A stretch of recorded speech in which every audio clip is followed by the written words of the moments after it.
ಜನನೀಂ ಶಾರದಾಂ ದೇವೀಂ ರಾಮಕೃಷ್ಣಂ ಜಗದ್ಗುರುಂ ಪಾದಪದ್ಮೇ ತಯೋಶ್ರತ್ವ ಪ್ರಣಮಾಮಿ ಮುಹುರ್ಮುಹುಃ. ರತ್ನಾಕರ ಧೌತಪದಾಂ ಹಿಮಾಲಯ ಕಿರೀಟಿನೀಂ ಬ್ರಹ್ಮರಾಜರ್ಷಿ ರತ್ನಾಢ್ಯಾಂ ವಂದೇ ಭಾರತ ಮಾತರಂ. ವೇದಿಕೆ ಮೇಲೆ ಆಸೀನರಾಗಿರುವ ಆದರಣೀಯ ಮಿತ್ರ ಕಲಾವಿದ ಮಂಜು ಅವರಿಗೆ, ಆಗಮಿಸಿರುವ ಮಾಲೂರಿನ ಸಮಸ್ತ ದೇಶಭಕ್ತ ಬಂಧುಗಳಿಗೆ, ಮಾತಾ ಭಗಿನಿಯರಿಗೆ ಹಾಗೂ ದೊಡ್ಡ ಸಂಖ್ಯೆಯಲ್ಲಿ ನೆರೆದಿರುವಂಥ ತರುಣ ಮಿತ್ರರಿಗೆ ಅತ್ಯಂತ ಪ್ರೀತಿಪೂರ್ವಕವಾದ ನಮಸ್ಕಾರಗಳನ್ನು ಸಮರ್ಪಿಸ್ತೇನೆ. ಕಳೆದ ಹೆಚ್ಚು ಕಡಿಮೆ 2 ತಿಂಗಳಿಂದ ಪ್ರತಿದಿನ 2 ಕಾರ್ಯಕ್ರಮಗಳ ಲೆಕ್ಕದಲ್ಲಿ ಮಾಡ್ಕೊಂಡು ತಿರುಗಾಡ್ತಿದ್ದೀವಿ. ಮಿನಿಮಮ್ 2 ಕಾರ್ಯಕ್ರಮ, ಕೆಲವೊಂದು ಸಲ 4 ಕಾರ್ಯಕ್ರಮ ಆಗ್ತಿದೆ. ಪ್ರತಿ ಕಾರ್ಯಕ್ರಮ 3/4 ಗಂಟೆಯಿಂದ 1 ಗಂಟೆವರೆಗೂ ನರೇಂದ್ರ ಮೋದಿಯವರ ಸಾಧನೆ ಹೇಳುವಂಥ ಅವಕಾಶ ಸಿಕ್ಕಾಗ ಬಹಳ ಹೆಮ್ಮೆ ಅನಿಸುತ್ತೆ. ಯಾಕೆ ಅಂತಂದರೆ, ಈ ದೇಶದ ಪ್ರತಿಯೊಬ್ಬರಿಗೂ, ಕೊನೆ ಪಕ್ಷ ಕರ್ನಾಟಕ ಅನೇಕರಿಗೆ ನರೇಂದ್ರ ಮೋದಿ ಏನು ಮಾಡಿದ್ರು ಅಂತ ಅವರ ರಿಪೋರ್ಟ್ ಕಾರ್ಡನ್ನು ಒಪ್ಪಿಸುವಂಥ ಅವಕಾಶ ನಾವು ಪಡ್ಕೊಂಡ್ವಲ್ಲ ಅನ್ನುವಂಥ ಹೆಮ್ಮೆ ನಮಗಿದೆ. ಯಾಕೆ ಗೊತ್ತಾ ಮಿತ್ರರೇ, ಈ ದೇಶದಲ್ಲಿ ಅನೇಕ ಎಮ್ಮೆಗಳಾಗೋಗಿದ್ದಾರೆ, ಅನೇಕ ಎಂಬಿಗಳಾಗೋಗಿದ್ದಾರೆ, ಅನೇಕ ಪ್ರಧಾನಮಂತ್ರಿಗಳು ಆಗೋಗಿದ್ದಾರೆ. ಆದರೆ ಯಾವ ಪ್ರಧಾನಮಂತ್ರಿಯು ಇದುವರೆಗೂ ನಾನು ಮಾಡಿರುವ ಕೆಲಸಕ್ಕೆ ಓಟು ಕೊಡಿ, ನನ್ನ ಮುಖಕ್ಕೆ ಓಟು ಕೊಡುವ ಅಗತ್ಯ ಇಲ್ಲ, ನನ್ನ ಜಾತಿಗೆ ಓಟು ಕೊಡುವ ಅಗತ್ಯ ಇಲ್ಲ, ನನ್ನ ಬಟ್ಟೆಗೆ ಓಟು ಕೊಡುವ ಅಗತ್ಯ ಇಲ್ಲ, 5 ವರ್ಷ ನಿಮ್ಮ ಸೇವೆ ಹೇಗೆ ಮಾಡಿದ್ದೀನಿ ಎನ್ನುವ ರಿಪೋರ್ಟ್ ಕಾರ್ಡ್ ಕೊಡ್ತೀನಿ, ಅದಕ್ಕೆ ಓಟ್ ಕೊಡಿ ಸಾಕು ಅಂತ ಯಾವ್ದಾದ್ರು ಒಬ್ಬ ಪ್ರಧಾನಿ ಹೇಳಿದ್ರೆ ಅದು ಮೊದಲನೇ ಪ್ರಧಾನಿ ಈ ದೇಶದಲ್ಲಿ ನರೇಂದ್ರ ಮೋದಿ ಮಾತ್ರ. ಇವತ್ತು ಚೌಕಿದಾರನ ಉದ್ದೇಶಿಸಿ ನರೇಂದ್ರ ಮೋದಿ ಅವರು ಮಾತಾಡ್ತಾ ಒಂದು ಮಾತು ಹೇಳ್ತಾರೆ. ಸುಳ್ಳು ಬಹಳ ಜನ ಹೇಳ್ತಾರೆ ನಮ್ಮ ವಿರುದ್ಧ ಮಾತನಾಡಬೇಕಾದ್ರೆ. ಆದರೆ ಸುಳ್ಳು ಹೇಳೋರ್ಗೆ ಒಂದು ಪ್ರಾಬ್ಲಮ್ ಏನು ಅಂತಂದ್ರೆ, ಅವ್ರು ಆ ಸುಳ್ಳನ್ನ ನೆನ್ಪಿಟ್ಕೋಬೇಕು ಅಂತ. ಇದೇ ಸುಳ್ಳನ್ನ ವಾಪಸ್ ರಿಪೀಟ್ ಮಾಡಬೇಕಾದ್ರೆ ಆ ಸುಳ್ಳನ್ನ ನೆನ್ಪಿಟ್ಬೇಕಲ್ಲ. ಇಲ್ಲದೆ ಹೋದ್ರೆ ನಮ್ದು ಎಷ್ಟು ಚೇಂಜ್ ಆಗುತ್ತೆ ಅಂತಂದ್ರೆ, ಮೊನ್ನೆ ರಾಹುಲ್ ಗಾಂಧಿ 3 ಕಾರ್ಯಕ್ರಮದಲ್ಲಿ 3 ನಂಬರ್ ಹೇಳಿದ್ದಾನೆ. ನಾವು ಬಡವರಿಗೆ 72,000 ರೂಪಾಯಿ ಕೊಡ್ತೀವಿ ವರ್ಷಕ್ಕೆ, ಬಡವರಿಗೆ 7,200 ರೂಪಾಯಿ ಕೊಡ್ತೀವಿ ವರ್ಷಕ್ಕೆ, ಕೊನೆಗೆ ಬಡವರಿಗೆ ವರ್ಷಕ್ಕೆ 72,000 ಕೋಟಿ ರೂಪಾಯಿ ಕೊಡ್ತೀನಿ ಅಂತಾನೂ ಹೇಳ್ಬಿಟ್ಟಿದ್ದಾರೆ. ಅವನಿಗೆ ಕೋಟಿಗಳು, ನೂರುಗಳು, ಸಾವಿರಗಳು ಇದು ಡಿಫರೆನ್ಸೇ ಗೊತ್ತಾಗಲ್ಲ ಅಂತ. ಎಂತ ವಿಚಿತ್ರವಾಗಿದ್ದಾನೆ ಪುಣ್ಯಾತ್ಮ ಅಂತಂದ್ರೆ, ರಫೇಲ್ ಅನ್ನುವಂಥ ಯುದ್ಧ ವಿಮಾನದ ಬೆಲೆಯನ್ನು ಕೂಡ 525 ರೂಪಾಯಿಯಿಂದ 5,250 ಕೋಟಿ ರೂಪಾಯಿವರೆಗೆ ಎಲ್ಲಾ ನಂಬರು ಹೇಳಿ ಮುಗಿಸ್ಬಿಟ್ಟಿದ್ದಾನೆ. ಇನ್ ಯಾವ ನಂಬರು ಬಾಕಿ ಉಳಿದಿಲ್ಲ, ಇರೋ ಎಲ್ಲ ನಂಬರು ಹೇಳಿ. ಯಾಕಂದ್ರೆ ಸುಳ್ಳನ್ನ ನೆನ್ಪಿಟ್ಕೊಳ್ಬೇಕಾಗತ್ತೆ. ಮೊನ್ನೆ ಏನ್ ಹೇಳಿದ್ನೋ ಅದನ್ನೇ ಹೇಳಬೇಕಲ್ಲ, ಆ ಸುಳ್ಳನ್ನ ನೆನ್ಪಿಟ್ಕೊಳ್ಳೋದು ಕಷ್ಟ. ಅದಕ್ಕೆ ನರೇಂದ್ರ ಮೋದಿ ಹೇಳಿದ್ದಾರೆ, ನೀವು ಸತ್ಯವನ್ನ ಹೇಳಿ, ಸತ್ಯ ಗೆಲ್ಲುತ್ತೆ. ಯಾವಾಗಿದ್ರು ನೆನ್ಪಿಟ್ಕೊಳ್ಬೇಕಾದ ಅಗತ್ಯ ಇಲ್ಲ, ಏನಿದೆಯೋ ಅದನ್ನು ಒಪ್ಪಿಸಿದ್ರೆ ಆಯ್ತು ಅಂತ. ನನಗೆ ಬಹಳ ಹೆಮ್ಮೆ ಇರೋದು, ಈ ದೇಶದ ಪ್ರಧಾನಮಂತ್ರಿ ಮಾಡಿರುವ ಕೆಲಸಗಳನ್ನ ನೇರವಾಗಿ ಮುಟ್ಟಿಸುವಂತ ಅವಕಾಶವನ್ನು ಪಡ್ಕೊಂಡ್ವಲ್ಲ ಅಂತ ಬಹಳ ಹೆಮ್ಮೆ ಅನ್ಸುತ್ತೆ. ಆದ್ರೆ ನಾನು ಪ್ರಧಾನಮಂತ್ರಿಯವರ ಕುರಿತಂತೆ ಯೋಚನೆ ಮಾಡುವಾಗಲೆಲ್ಲ ಮಾಲೂರಿನವ್ರಿಗೂ ಒಂದು ಎಕ್ಸರ್ಸೈಸ್ ಅಂತಾನೆ ಇಟ್ಕೊಳ್ಳಿ, ಒಂದು ಚಟುವಟಿಕೆ ಅಂತ. ಅಕಸ್ಮಾತ್ ನರೇಂದ್ರ ಮೋದಿ ಪ್ರಧಾನಿ ಆಗದೆ 2014ರಲ್ಲಿ ಮನಮೋಹನ್ ಸಿಂಗ್ರೇ ಕಂಟಿನ್ಯೂ ಆಗ್ಬಿಟ್ಟಿದ್ರೆ, ಅಥವಾ ಮನಮೋಹನ್ ಸಿಂಗ್ರ ಮುಖ ತೋರಿಸಿ ರಾಹುಲ್ ಗಾಂಧಿನೇನಾದ್ರೂ ಪ್ರಧಾನಮಂತ್ರಿ ಪಟ್ಟದಲ್ಲಿ ಕೂರಿಸ್ಬಿಟ್ಟಿದ್ದಿರೆ ಇವತ್ತು ಭಾರತ ಏನಾಗಿರ್ತಿತ್ತು ಅಂತ ಯಾವಾಗ್ಲಾದ್ರೂ ಯೋಚನೆ ಮಾಡ್ತೀನಿ. ನಿದ್ದೆ ಕಣ್ಣಲ್ಲೂ ಎದ್ದು ಕೂತ್ ಬಿಡ್ತೀನಿ ನಾನು, ಅಯ್ಯೋಯಪ್ಪ ಏನಾಗಿರ್ತಿತ್ತಪ್ಪ ಈ ದೇಶ ಅಂತ. ಇಮ್ಯಾಜಿನ್ ಮಾಡಿ ಹೇಗಿದ್ದಿರ್ಬೋದು ಈ ದೇಶ ಅಂತ. ನನಗೆ ಅನ್ಸೋದು, ಇವತ್ತು ಪಾಕಿಸ್ತಾನ ಏನಿದೆಯೋ ಅದಕ್ಕಿಂತಲೂ ಕಳಪೆ ರಾಷ್ಟ್ರವಾಗಿರ್ತಿತ್ತು ಭಾರತ ಅಂತ. ಇವತ್ತು ಪಾಕಿಸ್ತಾನದ ರಿಪೋರ್ಟ್ ಬಂದಿದೆ, ಅನೇಕ ರಿಪೋರ್ಟ್ಗಳನ್ನು ಓದ್ತಾ ಇದ್ದೀನಿ. ಪಾಕಿಸ್ತಾನದ ಸ್ಥಿತಿ ಎಷ್ಟು ಗಂಭೀರವಾಗಿದೆ ಅಂತಂದ್ರೆ, ಪಾಕಿಸ್ತಾನದಲ್ಲಿ ಪೆಟ್ರೋಲ್ ರೇಟು 35%ನಿಂದ 140% ಏರಿಕೆಯಾಗಿದೆ. ಪಾಕಿಸ್ತಾನದ ರೂಪಾಯಿ, ಪಾಕಿಸ್ತಾನದ ಕರೆನ್ಸಿ ಎಷ್ಟರ ಮಟ್ಟಿಗೆ ಇಳಿಕೆ ಕಂಡಿದೆ ಅಂತಂದ್ರೆ, ಸರಿಯಾದ ಲೆಕ್ಕಾಚಾರ ಜಗತ್ತಿಗೆ ಗೊತ್ತಾದ್ರೆ ಪಾಕಿಸ್ತಾನ ನಾಳೆ ಬೆಳಗ್ಗೆನೆ ದಿವಾಳಿ ಆಗಿರುವಂತ ರಾಷ್ಟ್ರ ಅಂತ ಜಗತ್ತು ಪಾಕಿಸ್ತಾನವನ್ನು ಗುರುತಿಸುತ್ತೆ. ಪಾಕಿಸ್ತಾನದ ಪರಿಸ್ಥಿತಿ ಹೇಗಿದೆ ಅಂತಂದ್ರೆ, ಪಾಕಿಸ್ತಾನದ ರೈತರು ಕಣ್ಣೀರಿಡುತ್ತಿದ್ದಾರೆ. ಈ ದೇಶ ಪಾಕಿಸ್ತಾನಕ್ಕೆ ಕಚ್ಚಾ ವಸ್ತುಗಳನ್ನು ನಿಲ್ಲಿಸಿದ ನಂತರ ಪಾಕಿಸ್ತಾನದ ಉಕ್ಕು ಕಾರ್ಖಾನೆಗಳು ಬಾಯಿ ಬಳ್ಕೊಳ್ಳುವಂತ ಸ್ಥಿತಿಗೆ ಬಂದಿವೆ.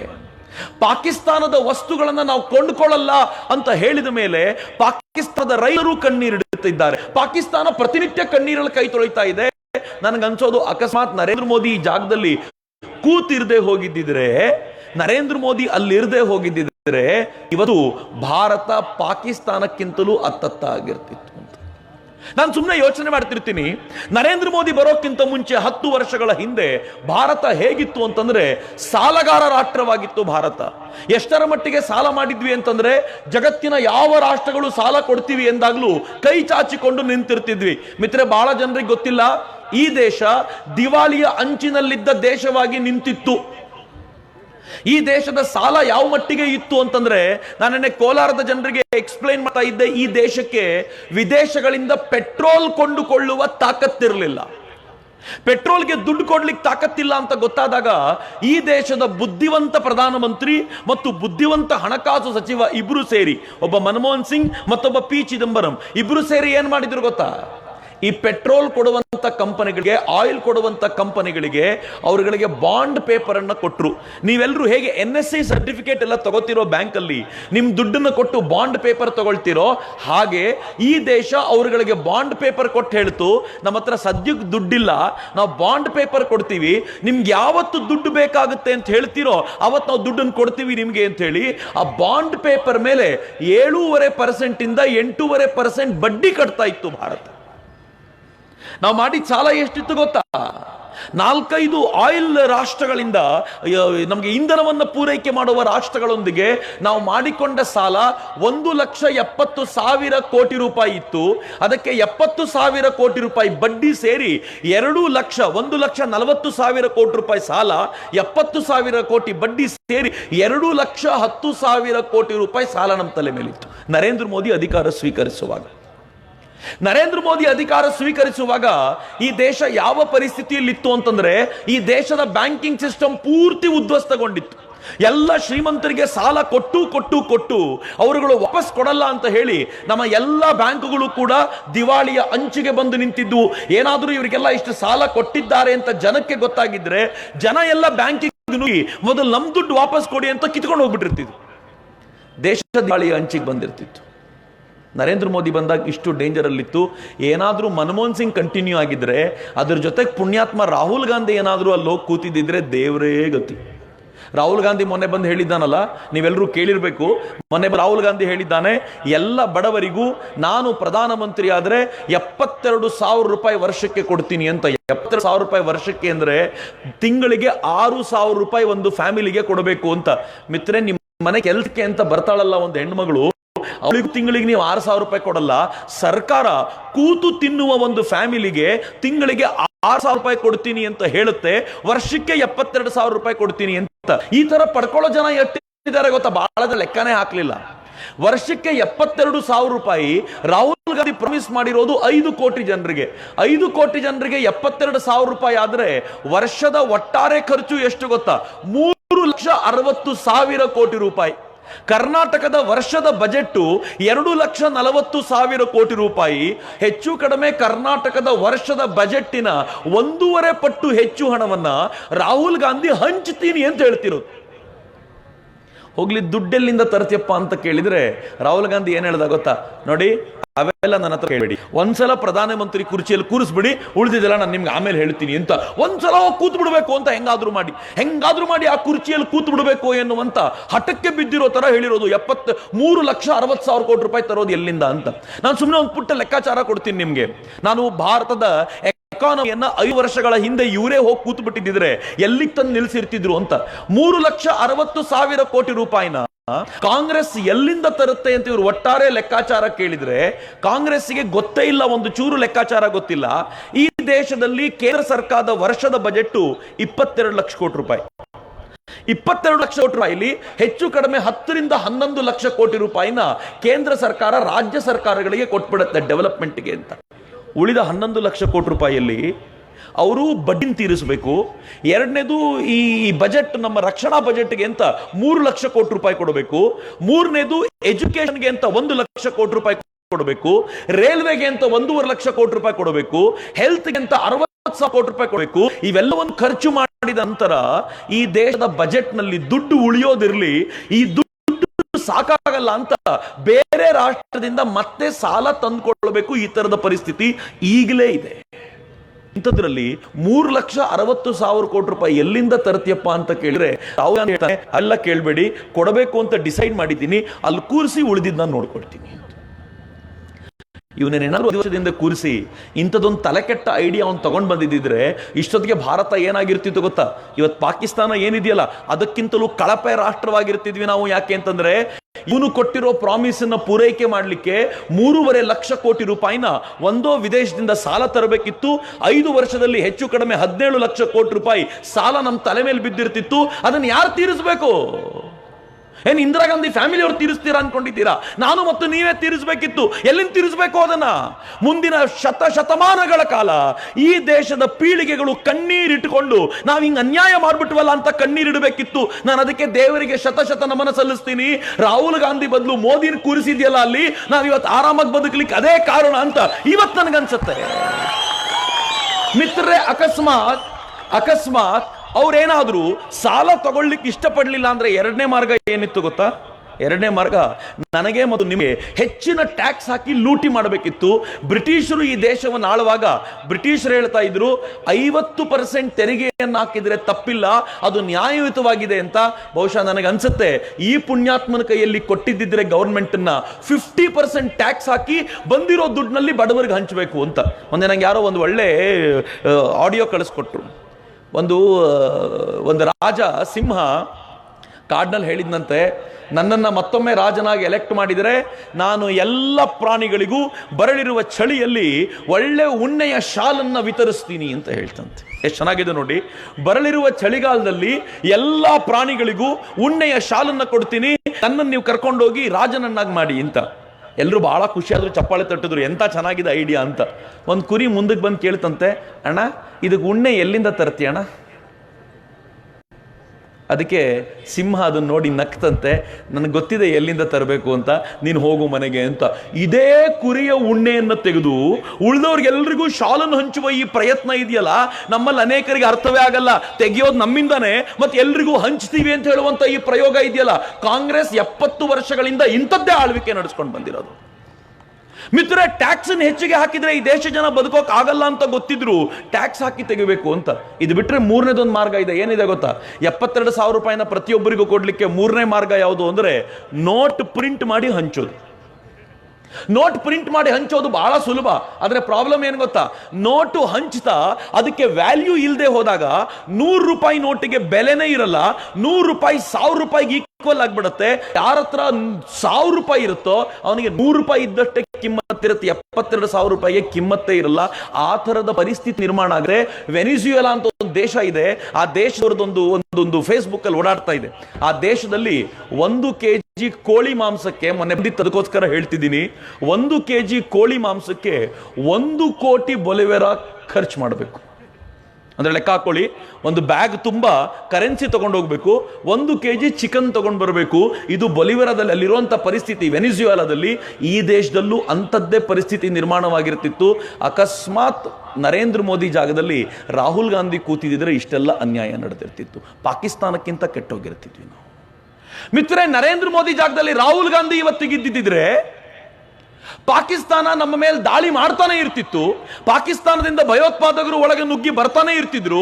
ಈ ದೇಶ ಸೈಲೆಂಟ್ ಆಗಿ ಕೂತಿರ್ತಿತ್ತು, ಏನು ಮಾಡ್ಲಿಕ್ಕೆ ಆಗ್ತಿರ್ಲಿಲ್ಲ. ಯಾಕೆ ಏನು ಮಾಡ್ಲಿಕ್ಕೆ ಆಗ್ತಿರ್ಲಿಲ್ಲ ಅಂತಂದ್ರೆ, ಈ ದೇಶವನ್ನ ಆಳಿದ ಈ ಕಾಂಗ್ರೆಸ್ಸಿಗರು ನಿಶ್ಚಯ ಮಾಡಿದ್ರು, ಬರೋಂತ 7-8 ಜನ ಉಗ್ರಗಾಮಿಗಳನ್ನ ವಿರೋಧಿಸ್ಲಿಕ್ಕೋಸ್ಕರ ನಾವು ಪಾಕಿಸ್ತಾನದ ಮೇಲೆ ಅಟ್ಯಾಕ್ ಮಾಡೋದು ಬೇಡ, ನಾವು ಸೈಲೆಂಟ್ ಆಗಿರೋಣ ಅಂತ. ಅದ್ರ ಪರಿಣಾಮ ಪಾಕಿಸ್ತಾನ ಏನ್ ಮಾಡ್ತಿತ್ತು ಗೊತ್ತಾ?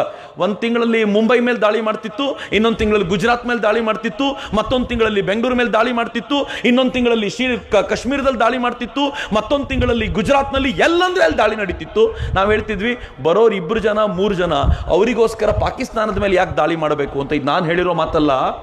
ರಾಹುಲ್ ಗಾಂಧಿಯ ಗುರು ಆಗಿರುವಂತ ಸ್ಯಾಮ್ ಪಿತ್ರೋಡ ಇತ್ತೀಚೆಗೆ ಹೇಳ್ದ, 7-8 ಜನ ದಾಳಿ ಮಾಡ್ತಾರೆ ಅಂತ, ನಾವಿಡೀ ಪಾಕಿಸ್ತಾನವನ್ನು ನಾಶ ಮಾಡಬಾರದು ಅಂತಾನೆ ಪಾಕಿಸ್ತಾನದ ಮೇಲೆ ಯಾವತ್ತೂ ಯುದ್ಧ ಮಾಡಲಿಲ್ಲ ಅಂತ.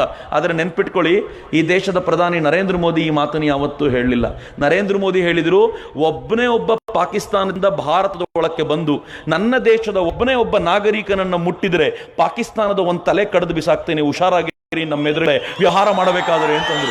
ನರೇಂದ್ರ ಮೋದಿ ಹೇಳಿದ್ರು, ಈ ದೇಶದ 130 ಕೋಟಿ ಜನರ ಈ ದೇಶದ 130 ಕೋಟಿ ಜನರ, ಅವರು ಹಿಂದೂವಾಗಿರ್ಲಿ, ಮುಸ್ಲಿಂ ಆಗಿರ್ಲಿ, ಕ್ರಿಶ್ಚಿಯನ್ ಆಗಿರ್ಲಿ, ಬೌದ್ಧನಾಗಿರ್ಲಿ, ಅವರು ಬ್ರಾಹ್ಮಣನಾಗಿರ್ಲಿ, ದಲಿತನಾಗಿರ್ಲಿ, ಅವರು ಗೌಡ ಆಗಿರ್ಲಿ, ಲಿಂಗಾಯತರಾಗಿರ್ಲಿ, ಯಾರೇ ಆಗಿರ್ಲಿ, 130 ಕೋಟಿ ಜನರ ರಕ್ಷಣೆ ಪ್ರಧಾನಮಂತ್ರಿಯಾಗಿ ನನ್ನ ಹೊಣೆ ಅಂತ ಈ ದೇಶದ ಪ್ರಧಾನಿ ಪಾಕಿಸ್ತಾನಕ್ಕೆ ಹೇಳಿದ್ರು.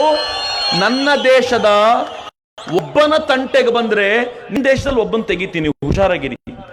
ಪಾಕಿಸ್ತಾನ ಸ್ವಲ್ಪ ಸೈಲೆಂಟ್ ಆಯ್ತು, ಹೆದರ್ತಿತ್ತದ ನರೇಂದ್ರ ಮೋದಿ. ಸ್ವಲ್ಪ ದಿನ ಆದ್ಮೇಲೆ ಒಂದು ಟೆಸ್ಟ್ ಮಾಡೋಂತ ಪಾಕಿಸ್ತಾನ ಏನ್ ಮಾಡ್ತು, ಉರಿಯಲ್ಲಿ ನನ್ನ ದೇಶ ಸೈನಿಕರ ಮೇಲೆ ಅಟ್ಯಾಕ್ ಮಾಡ್ತು. 12 ಜನ ಸೈನಿಕರು ತೀರ್ಕೊಂಡು ನರೇಂದ್ರ ಮೋದಿ ಹೇಳಿದ್ರು, 10 ಜನ ಪಾಕಿಸ್ತಾನದವ್ರು ಹೊಡೆದಿದ್ದಾರೆ, ಒಂದು ಬೇಕು, ಅದೇನ್ ಮಾಡ್ತಿರೋ ಮಾಡಿ ಅಂತ. ಈ ದೇಶದ ಸೈನಿಕರು ನೀಟಾಗಿ ಪ್ಲಾನ್ ಮಾಡಿದ್ರು, ಪಾಕಿಸ್ತಾನದ ಒಳಗೆ ನುಗ್ಗಿದ್ರ ಪರಿಣಾಮವಾಗಿ ಪಾಕಿಸ್ತಾನದ ಒಂದು ಭಾಗದಲ್ಲಿ 40 ಜನ ಪಾಕಿಸ್ತಾನದಲ್ಲಿರುವಂತ ಭಯೋತ್ಪಾದಕರನ್ನ ಕೊಂದು ಭಾರತಕ್ಕೆ ಬಂದು ಪ್ರಧಾನಿಗಳು ಹೇಳಿದ್ರು, ಒಂದಕ್ಕೆ 1 ಕೇಳಿದ್ರಿ, ಒಂದಕ್ಕೆ 4 ತಗೊಂಡು ಬಂದಿದ್ದೀವಿ ಸಾಕಾಸಾರ್ ಅಂತ. ಇದು ನರೇಂದ್ರ ಮೋದಿ ಬಂದ ಮೇಲೆ ಆಗಿದ್ದು. ಮಿತ್ರ, ನರೇಂದ್ರ ಮೋದಿ ಜಾಗದಲ್ಲಿ ರಾಹುಲ್ ಗಾಂಧಿ ಇದ್ರೆ ಎಕ್ಸ್ಪೆಕ್ಟ್ ಮಾಡಿರ್ತಿದ್ರೇನು ಇದನ್ನ? ಪಾಕಿಸ್ತಾನ ಸೈಲೆಂಟ್ ಆಗ್ಬಿಡ್ತು. ಆಮೇಲೆ ಪಾಕಿಸ್ತಾನ ಯೋಚನೆ ಮತ್ತು ಎಲೆಕ್ಷನ್ಗೆ ಇನ್ನೊಂದು 50-60 ದಿನ ಇದ್ದಾಗ ಪುಲ್ವಾಮಾದಲ್ಲಿ ಒಂದು ದಾಳಿ ಮಾಡಿಸೋಣ, ಈ ದಾಳಿಗೆ ಭಾರತೀಯನೊಬ್ಬನನ್ನೇ ಹುಡುಕಿ ಅವನ ಮೂಲಕ ಸೈನಿಕರನ್ನ ಕೊಲ್ಲೋಣ ಅಂತ 37 ಜನ ಸೈನಿಕರನ್ನ ಕೊಲ್ತು. ರಸ್ತೆಯಲ್ಲಿ ನನ್ನ ದೇಶದ ಸೈನಿಕರು ಚಿಂದಿಯಾಗಿ ಬಿದ್ದಾಗ ರಾಹುಲ್ ಗಾಂಧಿ ಇದ್ದಿದ್ರೆ ಅವನು ಹೇಳ್ತಿದ್ರು, ಮಾಡೋನ್ಪ, ಅದಕ್ಕೋಸ್ಕರ ಪಾಕಿಸ್ತಾನ ಮೇಲೆ ಯಾಕೆ ದಾಳಿ ಮಾಡಬೇಕು, ನನ್ನ ದೇಶ ಸ್ವಲ್ಪ ಸಮಾಧಾನ ಮಾಡ್ಕೊಳ್ಳೋಣ, ಒಬ್ಬನಿಗೋಸ್ಕರ ಪಾಕಿಸ್ತಾನ ಮೇಲೆ ದಾಳಿ ಮಾಡಬಾರ್ದಲ್ಲ ಅಂತ. ನರೇಂದ್ರ ಮೋದಿ ಹಿಂಗ್ ಮಾತಾಡ್ಲಿಲ್ಲ. ನರೇಂದ್ರ ಮೋದಿ ಏನ್ ಹೇಳಿದ್ರು ಗೊತ್ತಾ, ಒಬ್ಬನಿಗೋಸ್ಕರ ಅವನನ್ನ ಟ್ರೈನ್ ಮಾಡಿದ ಅಷ್ಟು ಜನರನ್ನ ನಾಶ ಮಾಡಬೇಕು, ಏನ್ ಮಾಡ್ತಿರೋ ಮಾಡಿ. ಈ ದೇಶ ಸೈನ್ಯಕ್ಕೆ ಹೇಳಿದ್ರು, ಎಲ್ಲಿ ಯಾವಾಗ ಎಷ್ಟರ ಪ್ರಮಾಣದ ದಾಳಿ ಮಾಡಬೇಕು ಅಂತ ನೀವು ನಿರ್ಧಾರ ಮಾಡ್ತೀರಾ, ಜಗತ್ತಿಗೆಲ್ಲ ಉತ್ತರ ಕೊಡುವ ಜವಾಬ್ದಾರಿ ನನ್ನದ್ದು ಅಂತ ನರೇಂದ್ರ ಹೇಗೆ ನಿಂತುಕೊಂಡ್ರು ಅಂತಂದ್ರೆ, ಉತ್ತರದಲ್ಲಿ 13 ದಿನಕ್ಕೆ ಎಲ್ಲ ಕಾರ್ಯ ಮುಗಿಯುತ್ತೆ. 13ನೇ ದಿನ ಮುಗಿಯೋದ್ರ ವೇಳೆಗೆ ಈ ದೇಶದ ಏರ್ ಫೋರ್ಸ್ ಪಾಕಿಸ್ತಾನದ ಒಳಕ್ಕೆ ಪಾಕಿಸ್ತಾನದ ಭಯೋತ್ಪಾದಕರ ಟ್ರೈನಿಂಗ್ ಸೆಂಟರ್ ಯಾವ್ದಿದೆಯೋ ಆ ಟ್ರೈನಿಂಗ್ ಸೆಂಟರ್ ಧ್ವಂಸಗೊಳಿಸಿ ಅಲ್ಲಿದ್ದಂತ 250 ಹೆಚ್ಚು ಜನ ಭಯೋತ್ಪಾದಕರನ್ನ ಉಡಾಯಿಸಿ ಈ ದೇಶ ವಾಪಸ್ ಬಂದು ಜಗತ್ತಿಗೆ ಹೇಳ್ತು, ನಾವು ಮಾಡಿದ್ದೀವಿ, ಪಾಕಿಸ್ತಾನದ ಭಯೋತ್ಪಾದಕರನ್ನ ಧ್ವಂಸಗೊಳಿಸಿದ್ದೀವಿ. ನನ್ನ ದೇಶದ ಒಬ್ಬರನ್ನ ಮುಟ್ಟಿದ್ರೆ, ನರೇಂದ್ರ ಮೋದಿ ಏನ್ ಹೇಳಿದ್ರು, ಒಬ್ಬರನ್ನು ಮುಟ್ಟಿದ್ರೆ ಒಬ್ಬರನ್ನು ತೆಗಿತೀವಿ ಅಂತ. ಈ ದೇಶ ಒಬ್ಬರಿಗೆ 4 ಜನರನ್ನ ಮೊದಲನೇ ಬಾರಿ ತಗೊಂಡ್ಬಂದಿತ್ತು. 3ನೇ ಬಾರಿ ನಾವು ಸರ್ಜಿಕಲ್ ಸ್ಟ್ರೈಕ್ ಮಾಡುವಾಗ ಈ ದೇಶ ಪಾಕಿಸ್ತಾನದ ಭಾರತದ ಒಬ್ಬ ಸೈನಿಕರಿಗೆ ಪಾಕಿಸ್ತಾನದ 7-8 ಜನ ಭಯೋತ್ಪಾದಕ ಹಾಕಿ ಇನ್ನು ಮುಂದೆ ನೀವು ಭಾರತದೊಳಕ್ಕೆ ಬರೋಂಗೆ ಇದ್ದಂತೆ ಮಾಡ್ತೀವಿ ಅಂತ ಈ ದೇಶ ಚಾಲೆಂಜ್ ತಗೊಳ್ತಲ್ಲ, ಇದು ನರೇಂದ್ರ ಮೋದಿ ಇದ್ದದಕ್ಕೋಸ್ಕರ ಆಗಿದ್ದು ಅಂತ ಯೋಚನೆ ಮಾಡಿದವಾಗಲೆಲ್ಲ ಹೆಮ್ಮೆ ಅನ್ಸುತ್ತೆ. ಆಮೇಲೆ ನಿನ್ನವಾಗಿತ್ತು, ಮೊದಲು ಒಬ್ಬರಿಗೆ 1 ಅಂತಿತ್ತು, 1ಕ್ಕೆ 4 ಆಯ್ತು, ಈಗ 1ಕ್ಕೆ 8 ಆಯ್ತು. ಅಭಿನಂದನ್ ಪಾಕಿಸ್ತಾನ ಹಿಡ್ಕೊಂಡು ಹೋದಾಗ ನರೇಂದ್ರ ಮೋದಿ ಹೇಳಿದ್ರು, 48 ಗಂಟೆ ಒಳಗೆ ಅಭಿನಂದನ್ ವಾಪಸ್ ಭಾರತದಲ್ಲಿ ಇಲ್ಲ ಅಂದ್ರೆ ಒಬ್ಬ ಅಭಿನಂದನ್ಗೋಸ್ಕರ ಇಡೀ ಪಾಕಿಸ್ತಾನವನ್ನ ಭೂಪಟದಿಂದ ಇಲ್ಲ ಅಂತ ಮಾಡ್ತೀನಿ, ಅದೇನು ಆಗೋಗ್ಬಿಡಿ ಅಂತ ಹೇಗಿದ್ರು ಅಂದ್ರೆ 48 ಗಂಟೆ ಅಲ್ಲ, 36 ಗಂಟೆ ಒಳಗೆ ಪಾಕಿಸ್ತಾನ ಬಗ್ಗಿಸಿ, ತಲೆ ಬಗ್ಗಿಸಿ. ನೀವೆಲ್ಲ ಅವತ್ತಿನ ನೋಡಬೇಕು, ಈ ದೇಶದ ಸೈನ್ಯದ 3 ಮುಖ್ಯಸ್ಥರು ಹೇಳಿದ್ರು, ಇವತ್ತು ಸಾಯಂಕಾಲ 5 ಗಂಟೆಗೆ ಪ್ರೆಸ್ ಮೀಟ್ ಇದೆ ಅಂತ. ಸೈನ್ಯದ 3 ಮುಖ್ಯಸ್ಥರು ಪ್ರೆಸ್ ಮೀಟ್ ತಗೊಳ್ತಾರೆ ಅಂದ್ರೆ ಯುದ್ಧ ಘೋಷಣೆ ಮಾಡ್ತಾರೆ ಅಂತ. ಇದು ಗೊತ್ತಾಗಿದ ತಕ್ಷಣ ಪಾಕಿಸ್ತಾನ 5 ಗಂಟೆ ಪ್ರೆಸ್ ಮೀಟ್ ಇತ್ತಲ್ಲ ಇಂಡಿಯಾದಲ್ಲಿ, 4 ಗಂಟೆಗೆ ಇಮ್ರಾನ್ ಖಾನ್ ಹೇಳ್ದ, ನಾವು ಮತ್ತು ಇಂಡಿಯಾ ಕ್ಲೋಸ್ ಫ್ರೆಂಡ್ಸ್, ಅದಕ್ಕೆ ಪ್ರೀತಿ ಶಾಂತಿಯ ದೃಷ್ಟಿಯಿಂದ ನಾವು ಇವನನ್ನು ಬಿಟ್ಟುಕೊಡ್ತಾ ಇದ್ದೀವಿ ಅಂತ. ಶಾಂತಿ ಅಲ್ಲ, ಈ ದೇಶದ ಪ್ರಧಾನಿ ಹೇಳಿದು ಯುದ್ಧ ಖಾತ್ರಿ ಹುಷಾರಾಗಿ ಅಂತ ಹೇಳಿದ ತಕ್ಷಣ ತಲೆ ಬಗ್ಗಿಸಿ ಪಾಕಿಸ್ತಾನ ಅಭಿನಂದನ್ ವಾಪಸ್ ಕೊಡುತ್ತಲ್ಲ, ಇದು ಹೊಸ ಭಾರತ. ರಾಹುಲ್ ಗಾಂಧಿ ಇದ್ದಿದ್ರೆ ಆಗಿರ್ತಿತ್ತೇನಿದು? ಬಹಳ ಚೆನ್ನಾಗಿದೆ. ಇಷ್ಟೆಲ್ಲ ಹೇಗ ನಮ್ಮ ಕಾಂಗ್ರೆಸ್ನವ್ರು ಹೇಳ್ತಾರೆ, ಯಾರಾದ್ರೂ ಕಾಂಗ್ರೆಸ್ ಅವ್ರು ಇದ್ರೆ ಬೇಜಾರು ಮಾಡ್ಕೊಳ್ಬೇಡಿ ಅಥವಾ ಬೇಜಾರು ಮಾಡ್ಕೊಬೇಡಿ, ಇನ್ಯಾವತ್ತು ಬೇಜಾರು ಮಾಡ್ಕೊಳ್ಳೋದು. ಇಷ್ಟೆಲ್ಲ ಅಯೋಗ್ಯ ಲೀಡರ್ಗಳಿರುವಾಗ ಈ ಲೀಡರ್ ಹೆಸರು ಬೇಜಾರು ಮಾಡ್ಕೊಳ್ಳೋ ಇನ್ಯಾವಾಗ ಮಾಡ್ಕೊಳ್ಳೋದು? ಹೆಂಗಿರೋದು? ಈ ರಾಹುಲ್ ಗಾಂಧಿ ಹೇಳ್ತಿದ್ದ, ಇವೆಲ್ಲ ಮಾಡಿದ್ದು ಸೈನಿಕರು, ಇವೆಲ್ಲ ಸೈನಿಕರು ಮಾಡಿರುವಾಗ ಈ ಸೈನಿಕರು ಮಾಡಿರೋ ಕ್ರೆಡಿಟ್ ನ ನರೇಂದ್ರ ಮೋದಿ ಯಾಕೆ ತಗೋತಾರೆ? ಎಲ್ಲ ಕರ್ನಾಟಕದಲ್ಲಿ IT ರೈಡ್ ಮಾಡಿದವಲ್ಲ IT ಆಫೀಸರ್ಗಳು ನರೇಂದ್ರ ಮೋದಿ ಮಾಡಿದ್ದು ಅಂತ ಯಾಕೆ ಹೇಳ್ತೀರಾ? ನಿಮಗೆ ಯಾವುದು ಬೇಕೋ ಅದು ಬೇಕು, ನಿಮಗೆ ಯಾವುದು ಬೇಡವೋ ಅದು ಬೇಡ. ಇದು ವಿಚಿತ್ರವಾದ ಪರಿಸ್ಥಿತಿ ಇವತ್ತು. ನರೇಂದ್ರ ಮೋದಿ ಯಾವ ಮಟ್ಟಿಗೆ ಭಾರತವನ್ನ ಬಲಾಢ್ಯವಾಗಿ ನಿಲ್ಲಿಸಿದ್ರು ಅಂದ್ರೆ ಮಿತ್ರರೇ, ಇವತ್ತು ಭಾರತ ಎಷ್ಟು ಸ್ಟ್ರಾಂಗ್ ಆಗಿದೆ ಅಂತಂದ್ರೆ, ಈ ದೇಶವನ್ನ ಆಕಾಶದ ಮೇಲೆ ಸ್ಯಾಟಲೈಟ್ ಮೂಲಕ ಯಾರಾದ್ರೂ ಬೇಹುಗಾರಿಕೆ ನಡೆಸಿದ್ರೆ ಆ ಸ್ಯಾಟಲೈಟ್ ಅನ್ನ 300 ಕಿಲೋಮೀಟರ್ ಎತ್ತರದಲ್ಲೇ ಉಡಾಯಿಸಿ ಬಿಡಬಲ್ಲಂತ ಟೆಕ್ನಾಲಜಿ ಭಾರತದ ಜೊತೆ ಇದೆಯಲ್ಲ, ಈ ಟೆಕ್ನಾಲಜಿ ನರೇಂದ್ರ ಮೋದಿ ಬಂದಿದ್ರಿಂದ ಮಾತ್ರ ಬಂದಿದ್ದು. ನಾನು ಇವತ್ತು ವೇದಿಕೆ ಮೇಲೆ ಧೈರ್ಯವಾಗಿ ಹೇಳಬಲ್ಲೆ, ನರೇಂದ್ರ ಮೋದಿ ಇಲ್ಲದೆ ಕಾಂಗ್ರೆಸ್ ಗವರ್ಮೆಂಟ್ ಇದ್ದಿದ್ರೆ ಆಕಾಶದಲ್ಲಿರುವಂತ ಈ ಸ್ಯಾಟಲೈಟ್ ಅನ್ನ ಹೊಡೆಯುವಂತ ತಾಕತ್ತು ಖಂಡಿತವಾಗಿಯೂ ಭಾರತಕ್ಕೆ ಬರ್ತಿರ್ಲಿಲ್ಲ. ಯಾಕೆಂತ ನಾನು ಹೇಳ್ತೀನಿ, 2007ರಲ್ಲಿ ಈ ಸ್ಯಾಟಲೈಟ್ ಅನ್ನ ಹೊಡೆದು ಬಿಸಾವಂತ ಟೆಕ್ನಾಲಜಿ ಚೈನಾಕ್ಕೆ ಸಿದ್ಧಿಸಿತು.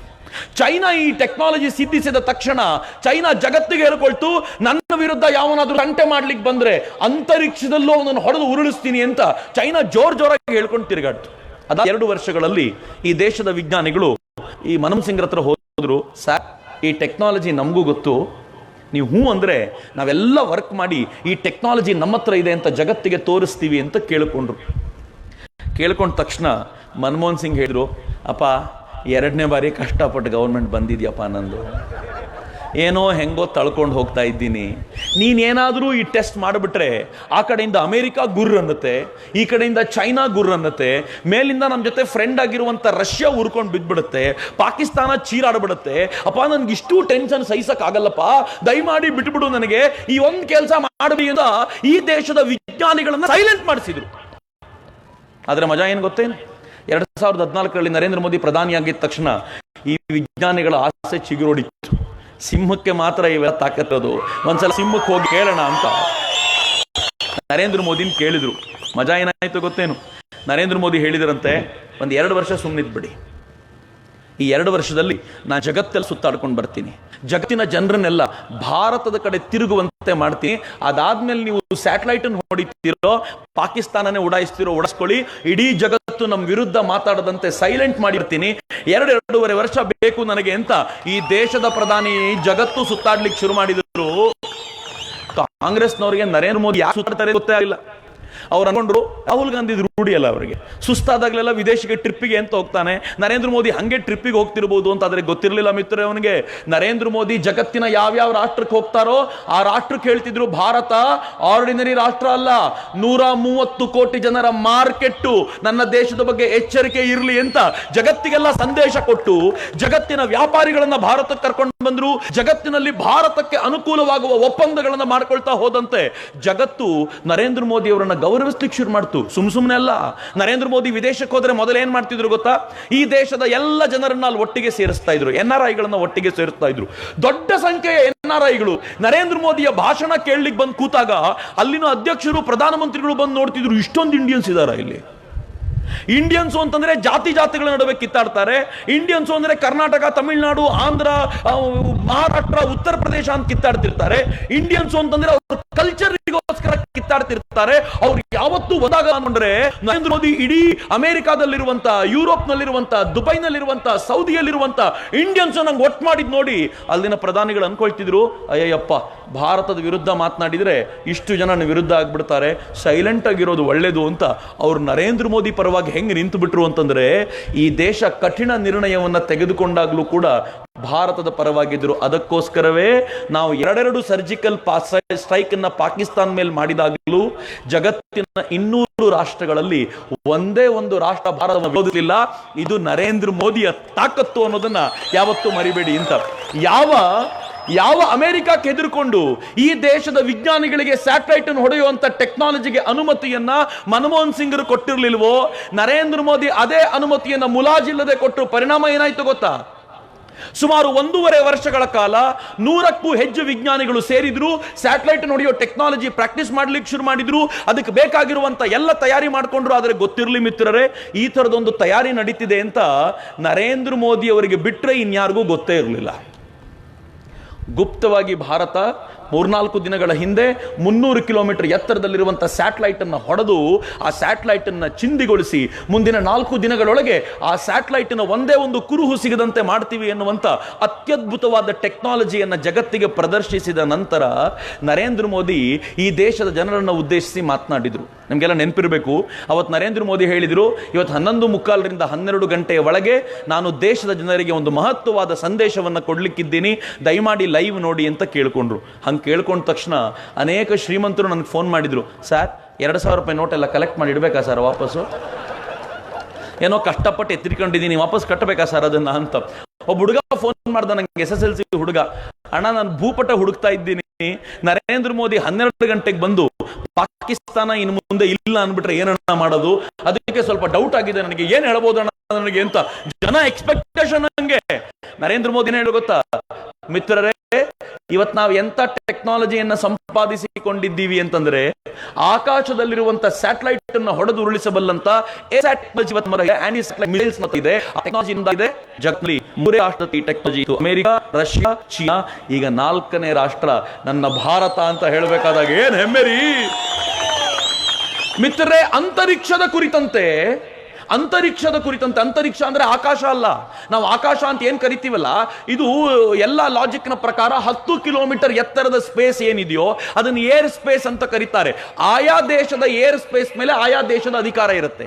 ಆದ್ರೆ ಏರ್ ಸ್ಪೇಸ್ ದಾಟಿದ ನಂತರ ಅಂತರಿಕ್ಷ ಏನು ಶುರುವಾಗುತ್ತೆ ಅದರ ಮೇಲೆ ಯಾರ ಅಧಿಕಾರನೂ ಇಲ್ಲ, ಜಗತ್ತಿನ ಯಾರು ಬೇಕಿದ್ರೂ ಯೂಸ್ ಮಾಡಬಹುದು.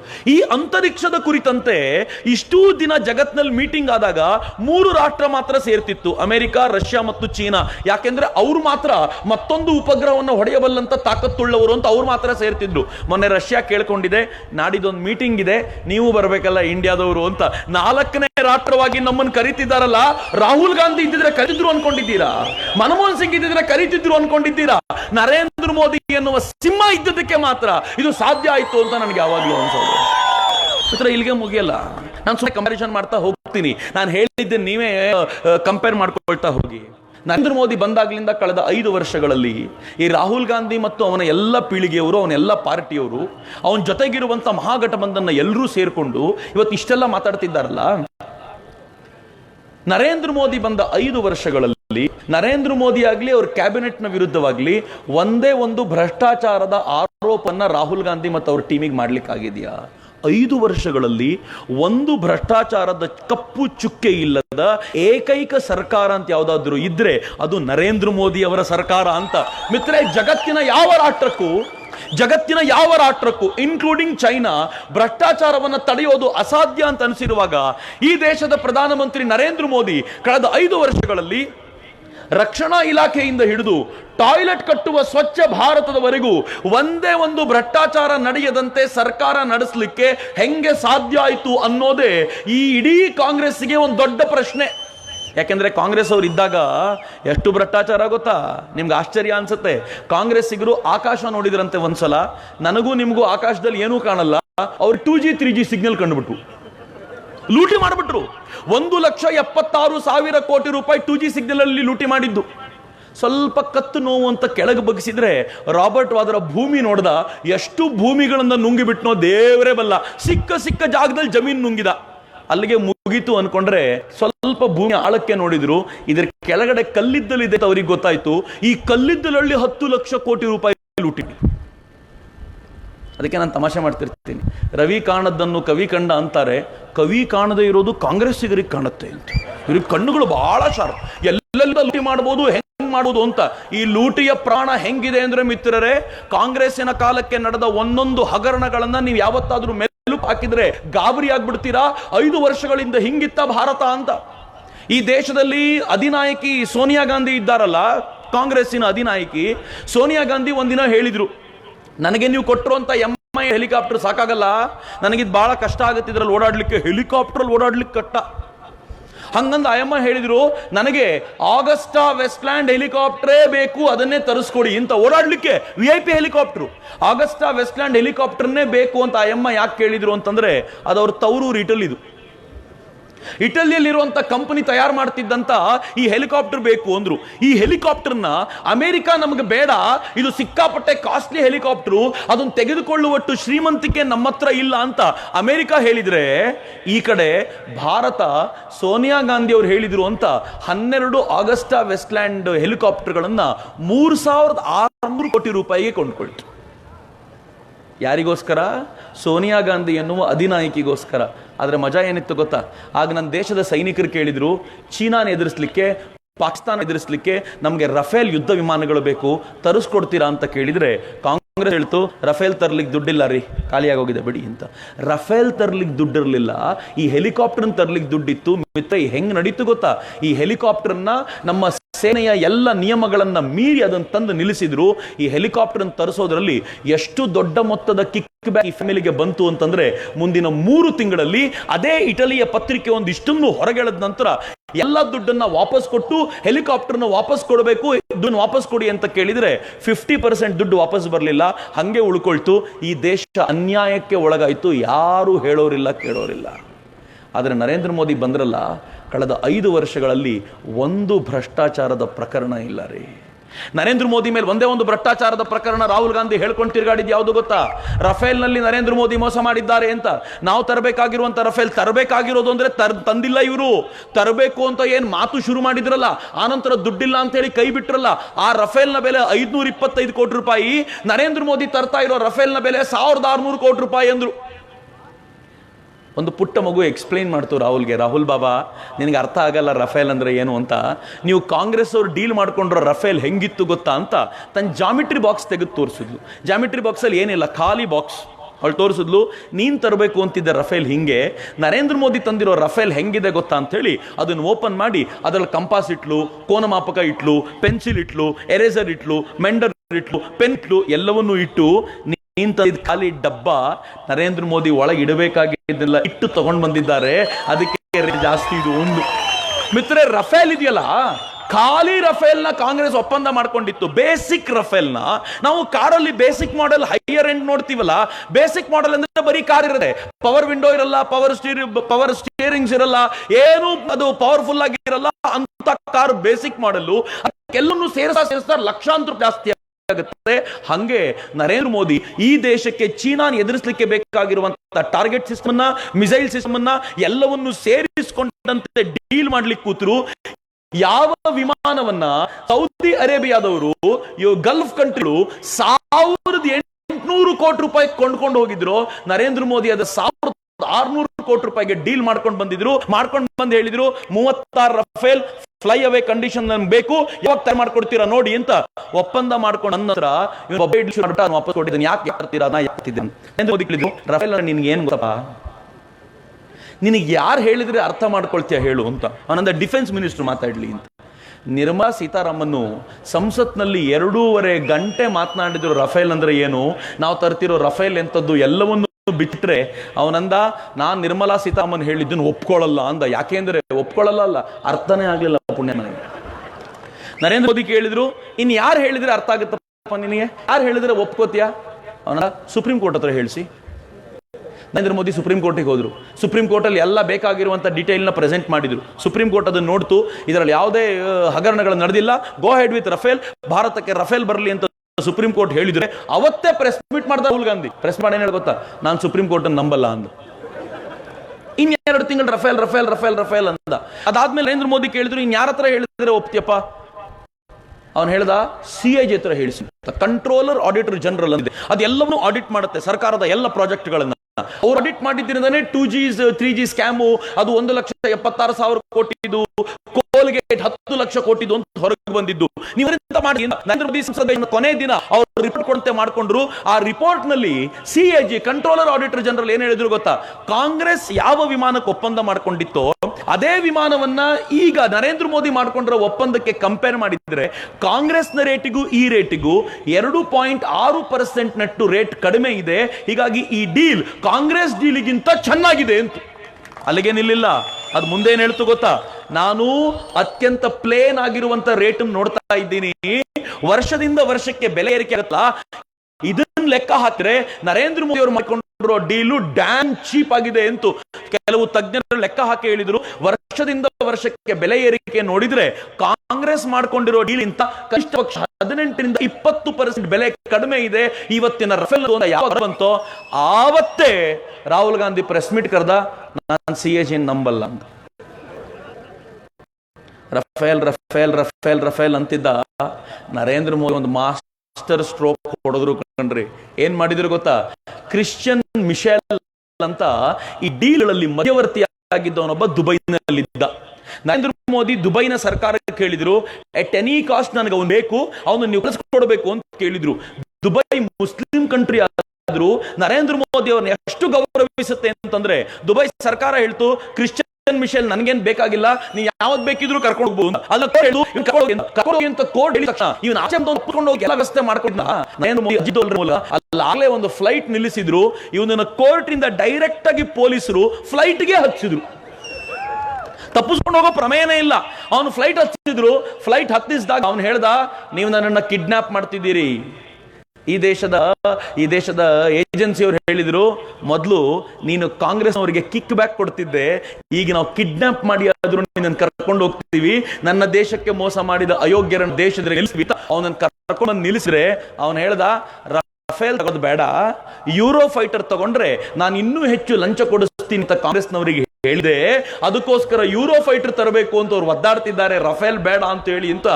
ಅವನು ಯಾವಾಗ ಒಪ್ಪಿಗೆ ಕೊಟ್ನೋ ಅದಾದ್ಮೇಲೆ ರಾಹುಲ್ ಗಾಂಧಿ ಕೈ ಕಟ್ ಬಾಯಿ ಮುಚ್ಚ. ರಫೇಲ್ ನ ಕಳೆದ 1 ತಿಂಗಳಿಂದ ರಾಹುಲ್ ಗಾಂಧಿ ಮಾತಾಡ್ತಿಲ್ಲ. ನೋಡ್ತೀರಾ ಯಾರಾದ್ರೂ?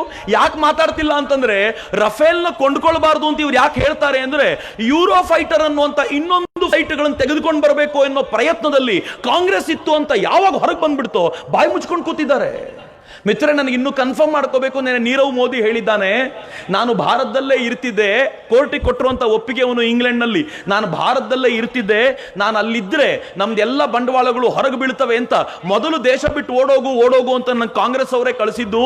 ನಾನು 460 ಕೋಟಿ ರೂಪಾಯಿ ಅವರಿಗೆ ಕೊಟ್ಟಿದ್ದೆ ಅಂತ ಅವನು ಕೋರ್ಟ್ ಮುಂದೆ ಒಪ್ಪಿಕೊಂಡಿದ್ದಾನೆ ಅಂತ ಎಲ್ಲ ಕಡೆ ಸುದ್ದಿಗಳು ಹರಡ್ತಾ ಇವೆ. ಹಾಗೆ ಅವನು ಒಪ್ಪಿಕೊಂಡಿದ್ದೆ ನಿಜ ಆದ್ರೆ ಕಾಂಗ್ರೆಸ್ನವ್ರು ಇಲ್ಲಿ ಬಂದು ಮುಖ ತೋರಿಸಬಾರ್ದು. ನಾವು ಬ್ಯಾಂಕಲ್ಲಿ ಹಣವನ್ನ, ಬಡವರ ದುಡ್ಡನ್ನ ನೀವು ಯಾರ್ಯಾರಿಗೋ ಕೊಟ್ಟು ಅವನು ದಿವಾಳಿ ಆಗಿದ್ದಾನೆ, ಅವ್ನು ಬಿಡ್ಲಿಕ್ಕೆ ಆಗಲ್ಲ ಅಂತ ಇಟ್ಟು ದಿನಗಳ ಕಾಲ ನಡ್ಕೊಂಡು ಹೋದ್ರಲ್ಲ. ನರೇಂದ್ರ ಮೋದಿ ಬಿಡ್ಲಿಲ್ಲ. ಹೇಗೆ ಎಲ್ಲರನ್ನು ಅಡ್ಡ ಹಾಕಿದ್ರು ಅಂತಂದ್ರೆ, ಮಲ್ಯ ದೇಶ ಬಿಟ್ಟು ಓಡೋಗಿದ್ದ, ಅವನು 9,000 ಕೋಟಿ ರೂಪಾಯಿ ಸಾಲ. ನರೇಂದ್ರ ಮೋದಿ ದಿನ ಬೆಳಗಾದ್ರೆ ಅವನದೊಂದು ಆಸ್ತಿಯನ್ನ ವಶಪಡಿಸ್ಕೊಳ್ತಾರೆ, ಅದನ್ನು ಬೊಕ್ಕಸಕ್ಕೆ ಸೇರಿಸ್ತಾರೆ. ಅದು ನೋಡಿ ಮಲ್ಯ ಹೇಳ್ದ, ಮಾಡಿದ 9,000 ಕೋಟಿ ರೂಪಾಯಿ ನೀವು 13,000 ಕೋಟಿ ರೂಪಾಯಿ ವಶಪಡಿಸ್ಕೊಂಡಿದ್ದೀರಿ, ಇನ್ನೂ ಏನು ಬೇಕು ನನ್ನಿಂದ? ನರೇಂದ್ರ ಮೋದಿ ಹೇಳಿದ್ರು, ಇನ್ನು ಏನು ಬೇಡ, ನೀನು ಬೇಕು ಕೋಟೆ, ನೀನು ಭಾರತದಲ್ಲಿ ಈ ದೇಶ ಜನರಿಗೆ ಹೇಳು, ನಿನಗೆ ಸಾಲ ಕೊಟ್ಟಿದ್ಯಾರು, ಓಡೋಗು ಅಂತ ಐಡಿಯಾ ಕೊಟ್ಟಿದ್ಯಾರು ಅಂತ ಈ ದೇಶದ ಮುಂದೆ ಬಂದು ನಿಂದು ಒಪ್ಕೋ ಅಂತ ನರೇಂದ್ರ ಮೋದಿ ಚಾಲೆಂಜ್ ಮಾಡಿದ್ದಾರಲ್ಲ. ನರೇಂದ್ರ ಮೋದಿ ನಮಗೆಲ್ಲ ಮಾತು ಕೊಟ್ಟಿದ್ರಲ್ರಿ, ನ ಖಾವುಂಗ ನ ಖಾನೆ ದುಂಗ, ನಾನು ತಿನ್ನಲ್ಲ, ತಿನ್ನೋದಕ್ಕೂ ಬಿಡಲ್ಲ ಅಂತ. ನನಗೆ ಅನೇಕರು ಕೇಳ್ತಾರೆ, ಏನ್ ಸರ್ ಎಲೆಕ್ಷನ್ ವಾತಾವರಣನೇ ಇಲ್ಲ? ಮೊದಲೆಲ್ಲ ಎಲ್ಲೆಲ್ಲಿಂದನೋ ದುಡ್ಡು ಬಂದು ಕೂಡಕೊಂಡಿತ್ತು, ಖರ್ಚು ಮಾಡ್ಲಿಕ್ಕೆ ಅವಕಾಶ ಇತ್ತು. ಈಗಿಲ್ಲ. ನರೇಂದ್ರ ಮೋದಿ ಮೇಲೆ ಬೋಲ್ಡ್ ಹೆಂಗಿದೆ ಅಂತಂದ್ರೆ, ಎಲ್ರು ಎಷ್ಟು ದಿನ ಲೇಟ್ ಆಗಿ ಪ್ರಚಾರ ಬರ್ತೀನೋ ಅಷ್ಟು ದುಡ್ಡು ನಮ್ದು ಉಳಿಯುತ್ತೆ ಅಂತ. ಒಂದು ದಿನಕ್ಕೆ 5 ಲಕ್ಷ ರೂಪಾಯಿ ಖರ್ಚಾಗುತ್ತೆ ಅಂತ ಇಟ್ಕೊಳ್ಳಿ. ಅವ್ರು ಎಲೆಕ್ಷನ್ಗೆ 4 ದಿನ ಮುಂಚೆ ಬಂದ್ರೆ 25-30 ಲಕ್ಷದಲ್ಲಿ ಮುಗಿದೋಗುತ್ತೆ. ಅವ್ರು 20 ದಿನದಿಂದ ಮಾಡಿದ್ರೆ ದಿನಕ್ಕೆ 5 ಲಕ್ಷ ಅಂತ ಖರ್ಚು ಮಾಡ್ಬೇಕಲ್ಲ. ಅದಕ್ಕೆ ಎಲ್ಲರೂ ತಳ್ತಾ ಇದ್ದಾರೆ. ನರೇಂದ್ರ ಮೋದಿ ಹೆಂಗ್ ಸಿಸ್ಟಮ್ ಬದಲಾಯಿಸಿದ್ದಾರೆ ಅಂತಂದ್ರೆ, ನಾರ್ಮಲ್ ಎಲೆಕ್ಷನ್ ಇದೆ ಅಂತ ಎಲ್ಲೂ ಅನ್ನಿಸ್ತಾನೆ ಇಲ್ಲ. ಆ ತರದ ವಾತಾವರಣವನ್ನು ಮಾಡಿಕೊಂಡು ಇಡೀ ದೇಶವನ್ನು ಒಂದು ಬದಲಾವಣೆಯ ಹಂತಕ್ಕೆ ತರ್ತಿದ್ದಾರಲ್ಲ. ಮಿತ್ರರೇ, ರಾಹುಲ್ ಗಾಂಧಿ ಪ್ರಧಾನಿಯಾಗಿದ್ರೆ ಈ ಬದಲಾವಣೆಯನ್ನು ವೀಕ್ಷಿಸಲಿಕ್ಕೆ ಸಾಧ್ಯ ಇತ್ತ? ಈ ದೇಶ ಭ್ರಷ್ಟಾಚಾರ ರಹಿತವಾಗ್ತಿರ್ಲಿಲ್ಲ, ಈ ದೇಶ ಬಲಾಢ್ಯವಾಗಿರ್ತಿರ್ಲಿಲ್ಲ, ಎಲ್ಲಕ್ಕೂ ಹೆಚ್ಚಾಗಿ ಈ ದೇಶ ಡೆವಲಪ್ಮೆಂಟಲ್ ಓಟದಲ್ಲೇ ಇರ್ತಿರ್ಲಿಲ್ಲ. ನರೇಂದ್ರ ಮೋದಿ ಬಂದ ಮೇಲೆ ಡೆವಲಪ್ಮೆಂಟ್ ಹೆಂಗಾಗಿದೆ ಗೊತ್ತಾ? ಈ ದೇಶ ಜಗತ್ತನ್ನ ಎಷ್ಟು ಸೆಳೆದಿದೆ ಅಂತಂದ್ರೆ, ಇವತ್ತು ಈ ವರ್ಷ ಚೀನಾಕ್ಕೆ ಬರೋಕ್ಕಿಂತ ಫಾರಿನ್ ಡೈರೆಕ್ಟ್ ಇನ್ವೆಸ್ಟ್ಮೆಂಟ್ ಹೆಚ್ಚು ಬಂದಿರೋದು ಭಾರತಕ್ಕೆ. ಇದು ಈ ವರ್ಷದ ಭಾರತದ ರೆಕಾರ್ಡ್, ನರೇಂದ್ರ ಮೋದಿ ಮಾಡಿರುವಂತ ಪ್ರಯತ್ನ. ಇಷ್ಟೇ ಅಲ್ಲ, ಈ ದೇಶಕ್ಕೆ ಎಷ್ಟು ಫ್ಯಾಕ್ಟರಿಗಳು ಬಂದಿವೆ ಈಗ ಅಂತಂದ್ರೆ, ಈ ದೇಶದಲ್ಲಿ ಯುದ್ಧ ವಿಮಾನಗಳನ್ನು ತಯಾರಿಸುವಂತ ಹೊಸ ಫ್ಯಾಕ್ಟರಿಗಳು ಶುರುವಾಗಿವೆ. ಜಗತ್ತು ನಮ್ಮೊಂದಿಗೆ ಒಪ್ಪಂದ ಮಾಡಿಕೊಂಡಿದೆ. ಈ ದೇಶದಲ್ಲಿ ಸಬ್ಮೆರಿನ್ಗಳನ್ನು ತಯಾರು ಮಾಡುವಂತ ಫ್ಯಾಕ್ಟರಿ ಶುರುವಾಗಿದೆ. ಎಲ್ಲಕ್ಕಿಂತ ದೊಡ್ಡ ಸಂಗತಿ ಏನ್ ಗೊತ್ತೇನು? ನರೇಂದ್ರ ಮೋದಿ ಬರೋಕ್ಕಿಂತ ಮುಂಚೆ ಮೊಬೈಲ್ ಫ್ಯಾಕ್ಟರಿ ಈ ದೇಶದಲ್ಲಿತ್ತು. 5 ವರ್ಷಗಳಲ್ಲಿ 200 ಮೊಬೈಲ್ ಫ್ಯಾಕ್ಟರಿಗಳು ಈ ದೇಶದಲ್ಲಿ ಶುರುವಾಗಿವೆ. ಇನ್ನೊಂದು 4-5 ವರ್ಷದ ನಂತರ ಜಗತ್ನಲ್ಲೆಲ್ಲ ಮೇಡ್ ಇನ್ ಇಂಡಿಯಾ ಮೊಬೈಲ್ಗಳು ಮಾರಾಟವಾದರೆ ಯಾರು ಅಚ್ಚರಿ ಪಡಬೇಕಾಗಿಲ್ಲ. ಇದು ನರೇಂದ್ರ ಮೋದಿ ಭಾರತಕ್ಕೆ ಕೊಟ್ಟಿರುವಂತಹ ಕೊಡುಗೆ. ಇಷ್ಟೆಲ್ಲ ಮಿತ್ರರೇ, ನರೇಂದ್ರ ಮೋದಿ ಈ ದೇಶದ ಸಾಮಾನ್ಯರಿಗೋಸ್ಕರ ಎಷ್ಟು ತಲೆ ಕೆಡಿಸ್ಕೊಂಡಿದ್ದಾರೆ ಅಂತಂದ್ರೆ, ನರೇಂದ್ರ ಮೋದಿ ಮೊನ್ನೆ ಮಾತನಾಡ್ತಾ ಒಂದು ಭಾಷಣದಲ್ಲಿ ಹೇಳಿದ್ರು, ಆ ಮಾತಿಗೆ ನಾನು ಈ ಬಾರಿ ವೋಟ್ ಹಾಕಬೇಕು ಅಂತ ಡಿಸೈಡ್ ಮಾಡಿದೆ. ಏನು ಹೇಳಿದ್ರು ಗೊತ್ತಾ ನರೇಂದ್ರ ಮೋದಿ? ಈ 5 ವರ್ಷ ನಂಗೆ ತುಂಬಾ ಕೆಲಸ ಮಾಡ್ಲಿಕ್ಕೆ ಸಿಗಲಿಲ್ಲ. ಎಷ್ಟು ಚೆನ್ನಾಗಿದೆ ನೋಡಿ, ಇಷ್ಟು ಕೆಲಸ ಮಾಡಿದ ಪುಣ್ಯಾತ್ಮ ಹೇಳ್ತಾನೆ, ಈ 5 ವರ್ಷ ನಂಗೆ ತುಂಬಾ ಕೆಲಸ ಮಾಡ್ಲಿಕ್ಕೆ ಸಿಗಲಿಲ್ಲ. ಈ 5 ವರ್ಷದಲ್ಲಿ ಜನರ ಮೂಲಭೂತ ಸೌಕರ್ಯ ಬ್ರೇಕ್ ಮಾಡೋದ್ರಲ್ಲೇ ಕಾಲ ಕಳೆದು ಬಿಟ್ಟೆ. ಮೂಲಭೂತ ಸೌಕರ್ಯ ಅಂದ್ರೆ ಏನು? ಈ ದೇಶ ಜನಕ್ಕೆ ಟಾಯ್ಲೆಟ್ ಇರಲಿಲ್ಲ, ಟಾಯ್ಲೆಟ್ ಕೊಡಬೇಕಿತ್ತು. ಈ ದೇಶ ಜನಕ್ಕೆ ಕರೆಂಟ್ ಇರಲಿಲ್ಲ, ಕರೆಂಟ್ ಕೊಡಬೇಕಿತ್ತು. ಈ ದೇಶ ಜನರ ಮನೆಯಲ್ಲಿ ಬಲ್ಬ್ ಇರಲಿಲ್ಲ, ಬಲ್ಬ್ ಕೊಡಬೇಕಿತ್ತು. ಈ ದೇಶಕ್ಕೆ ರಸ್ತೆ ಇರಲಿಲ್ಲ, ರಸ್ತೆ ಕೊಡಬೇಕಿತ್ತು. ಈ ದೇಶದ ಹೆಲ್ತ್ ವ್ಯವಸ್ಥೆ ಸರಿ ಇರಲಿಲ್ಲ, ಅದನ್ನ ಸರಿ ಮಾಡಬೇಕಿತ್ತು. ಎಜುಕೇಶನ್ ಸಿಸ್ಟಮ್ ಸರಿ ಇರಲಿಲ್ಲ, ಅದನ್ನ ಸರಿ ಮಾಡಬೇಕಿತ್ತು. ಈ ದೇಶದ ಬಡವರಿಗೆ ಆರೋಗ್ಯ ನೋಡ್ಕೊಳ್ಳೋ ಯಾರು ಇರಲಿಲ್ಲ, ಅದನ್ನ ನೋಡ್ಕೋಬೇಕಿತ್ತು. ಬೇಸಿಕ್ ಫೆಸಿಲಿಟಿಯನ್ನ 70 ವರ್ಷದಿಂದ ಯಾರು ತಲೆ ಕೆಡಿಸ್ಕೊಂಡಿರಲಿಲ್ಲ. ನಂಗೆ ಅದನ್ನು ಕೊಡೋದೇ ದೊಡ್ಡ ಕೆಲಸ ಇತ್ತು. 5 ವರ್ಷದಲ್ಲಿ ಅದನ್ನು ಒಂದು ಹಂತಕ್ಕೆ ಮುಗಿಸಿದ್ದೀನಿ. ಮುಂದಿನ 5 ವರ್ಷ ನನ್ನ ಕನಸುಗಳನ್ನ ಈಡೇರಿಸಿಕೊಳ್ಳಲಿಕ್ಕೆ ನಿಂತ್ಕೊಳ್ತೀನಿ. ಆಗ ನೋಡಿ ಮಜಾ ಹೇಗಿರುತ್ತೆ ಅಂತ ನನಗನ್ನಿಸ್ತು. ಅರೆ ಬಾಪ್ರೆ, ಈ ಮನುಷ್ಯ ಬೇಸಿಕ್ ಫೆಸಿಲಿಟಿ ಕೊಟ್ಟಾಗಲೇ ಇಷ್ಟು ಅದ್ಭುತ ನಡೆದಿದೆ. ಇನ್ನು ಈತನ ಕನಸುಗಳನ್ನ ಈಡೇರಿಸಿಕೊಳ್ಳಿಕ್ಕೆ ಈತ ನಿಂತು ಬಿಟ್ರೆ ಇನ್ ದೇಶ ಹೆಂಗಾಗುದು ಅಂತ ನಾನು ಕೂತಾಗ್ಲೆಲ್ಲ ಯೋಚನೆ ಮಾಡ್ತಿದ್ದೀನಿ. ನನಗಾಗುತ್ತೆ ಮನುಷ್ಯನ ಇನ್ಸ ಕೂರಲೇಬೇಕಲ್ಲಿ. ಇನ್ನೊಂದ್ಸಲ ಕೂರಿಸ್ಕೊಂಡು ಈ ದೇಶದ ಪ್ರಧಾನಮಂತ್ರಿ ಹೇಗೆ ಭಾರತವನ್ನ ಡೆವಲಪ್ ಮಾಡ್ತಾನೆ ಅಂತ ಕೊಂಡ್ಕೊಳ್ಳಿ ಮಿತ್ರರೇ. ಈ ದೇಶದಲ್ಲಿ ಕಾಂಗ್ರೆಸ್ ಹೆಂಗೆ ಬದುಕು ನಡೆಸ್ತಿತ್ತು ಗೊತ್ತಾ? ಹೆಂಗೆ ತನ್ನ ಅಂಗಡಿ ನಡೆಸ್ತಿತ್ತು ಗೊತ್ತಾ? ಈ ದೇಶದಲ್ಲಿ ಜಾತಿಗಳನ್ನ ಡಿವೈಡ್ ಮಾಡಿ ಅಂಗಡಿ ನಡೆಸ್ತಾ ಇತ್ತು. ಪ್ರತಿಯೊಬ್ಬ ಮುಸಲ್ಮಾನನಿಗೂ ಕಾಂಗ್ರೆಸ್ ಒಂದು ತಲೆಗೆ ಹಚ್ಚಿಬಿಟ್ಟಿದೆ. ಏನ್ ಹಚ್ಚಿದೆ ಅಂತಂದ್ರೆ, ನರೇಂದ್ರ ಮೋದಿ ಬಂದ್ಬಿಟ್ರೆ, ಬಿಜೆಪಿ ಬಂದ್ಬಿಟ್ರೆ ನಿಮ್ಮನ್ನು ಪೂರಿ ಸಾಯಿಸ್ಬಿಡ್ತಾರೆ ಅಂತ. 5 ವರ್ಷಗಳಲ್ಲಿ ಯಾವ ಮುಸಲ್ಮಾನರನ್ನು ಹೊಡೆದಿದ್ದಾರೆ?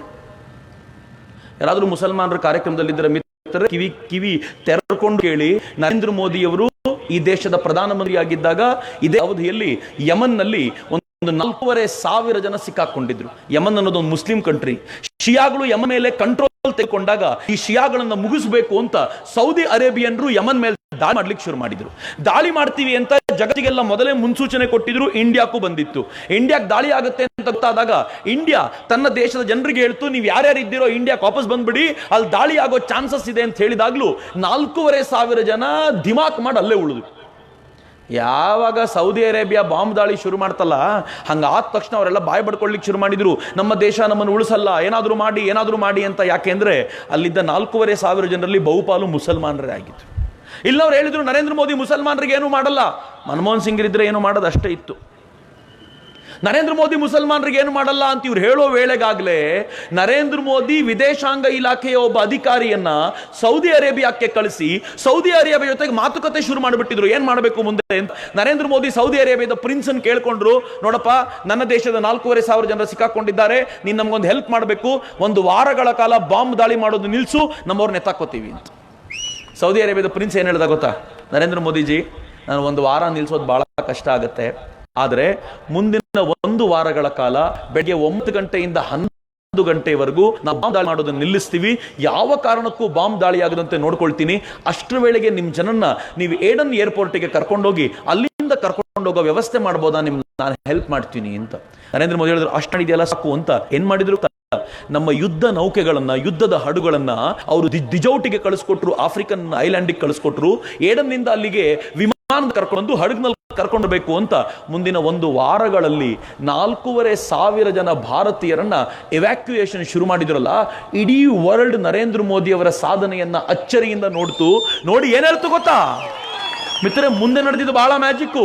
ಅಮೆರಿಕ, ರಷ್ಯಾ, ಜರ್ಮನಿ, ಜಪಾನ್ ಮುಂತಾದ 18-20 ರಾಷ್ಟ್ರಗಳು ನರೇಂದ್ರ ಮೋದಿ ಅವ್ರನ್ನ ಕೇಳಿಕೊಂಡು, ಮೋದಿಜಿ, ನಮ್ಮವರು ಕೆಲವರು ತಗಲಾಕೊಂಡ್ಬಿಟ್ಟಿದಾರಲ್ಲಿ, ಹೆಂಗಿದ್ರು ಕರ್ಕೊಂಡ್ಬರ್ತಿದ್ದೀರಾ, ನಮ್ಮವ್ರನ್ನೂ ಸ್ವಲ್ಪ ಪಾಸ್ ಮಾಡಿಬಿಡ್ರಲ್ಲ ಅಲ್ಲಿಂದ ಅಂತ.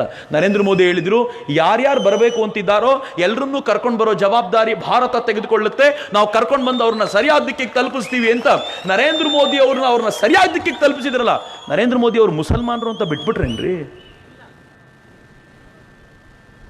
ಇರಾಕ್ನಲ್ಲಿ 46 ಜನ ಹೆಣ್ಮಕ್ಳು ಸಿಕ್ಕಾಕೊಂಡಿದ್ದಾಗ, ನರ್ಸ್ಗಳು ಸಿಕ್ಕಾಕೊಂಡಿದ್ದಾಗ, ಅವರು ಐಸಿಸ್ನ ಅಡಿಯಲ್ಲಿದ್ದಾರೆ ಅಂತ ಗೊತ್ತಾದಾಗ ಮತ್ತೆ ಸೌದಿಯನ್ನು ಮಾತನಾಡಿಸಿ ಐಸಿಸ್ ಬೋಲ್ಟ್ ಅನ್ನು ಟೈಟ್ ಮಾಡಿ 46 ಜನರನ್ನ ವಾಪಸ್ ಕರ್ಕೊಂಡು ಬಂದಿದ್ದ ಸಾಧನೆ ಇದೇ ನರೇಂದ್ರ ಮೋದಿ ಗವರ್ಮೆಂಟ್ ಅಲ್ವಾ?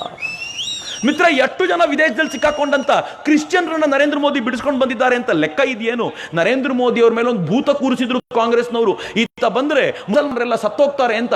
ಆದ್ರೆ ನೆನಪಿರ್ಲಿ, ನರೇಂದ್ರ ಮೋದಿ ಬಂದಾಗ್ಲಿಂದ ಒಂದೇ ಒಂದು ಹಿಂದೂ ಮುಸ್ಲಿಂ ಗಲಾಟೆ ಈ ದೇಶದಲ್ಲಿ ನಡೀಲಿಲ್ಲ. ಕರ್ನಾಟಕದಲ್ಲಾದ್ರೂ ನಡೀತು. ಕರ್ನಾಟಕದಲ್ಲಿ ಹಿಂದೂ ಮುಸ್ಲಿಂ ಗಲಾಟೆ ನಡೀತು. ಯಾಕೆ ಅಂತಂದ್ರೆ ಕರ್ನಾಟಕದಲ್ಲಿ 5 ವರ್ಷ ಕಾಂಗ್ರೆಸ್ ಆಳ್ತು. ಕರ್ನಾಟಕದ 5 ವರ್ಷದ ಕಾಂಗ್ರೆಸ್ ಆಳ್ವಿಕೆಯಲ್ಲಿ ಕೊಡಗಿನಿಂದ ಹಿಡಿದು ಬೀದರ್ನವರೆಗೂ ಹಿಂದೂ ಮುಸಲ್ಮಾನರ ನಡುವೆ ಬೆಂಕಿ ಹಚ್ಚಿದ್ರು. ಬೆಂಕಿ ಹಚ್ಚಿ ಓಟ್ ತಗೋಬೇಕು. ನರೇಂದ್ರ ಮೋದಿ ಅವತ್ತು ಬೆಂಕಿ ಹಚ್ಚಿ ಓಟ್ ತಗೊಳ್ಳಿಲ್ಲ. ಬರೀ ಹಿಂದೂ ಮುಸಲ್ಮಾನರನ್ನ ಗಲಾಟೆ ಇಲ್ಲ ಮಿತ್ರರೆ, ಜಾತಿಗಳ ನಡುವೆ ಬೆಂಕಿ ಹಚ್ಚಿ ಓಟ್ ತಗೊಳ್ಳುವಂತ ಬುದ್ಧಿ ಇದೆಯಲ್ಲ, ಕಾಂಗ್ರೆಸ್ನ ಕೆಟ್ಟ ರೋಗಗಳಲ್ಲೂ ಅಂತ. ಗೌಡ್ರನ್ನ ಲಿಂಗಾಯತರನ್ನ ಜಗಳಕ್ಕೆ ಹಚ್ಚಿದ್ರು, ಬ್ರಾಹ್ಮಣರನ್ನು ದಲಿತರನ್ನು ಕಿತ್ತಾಟಕ್ಕೆ ಹಚ್ಚಿದ್ರು. ಕೊನೆಗೆ ಬಿಡ್ಲಿಲ್ಲ. ಸಿದ್ದರಾಮಯ್ಯನವರಂತೂ ಒಂದು ಹೆಜ್ಜೆ ಮುಂದೆ ಹೋಗಿ ಲಿಂಗಾಯತರನ್ನೇ ಲಿಂಗಾಯತು ಇವರು ಅಂತ ಕಿತ್ತಾಟಕ್ಕೆ ಹಚ್ಚಿಬಿಟ್ರು.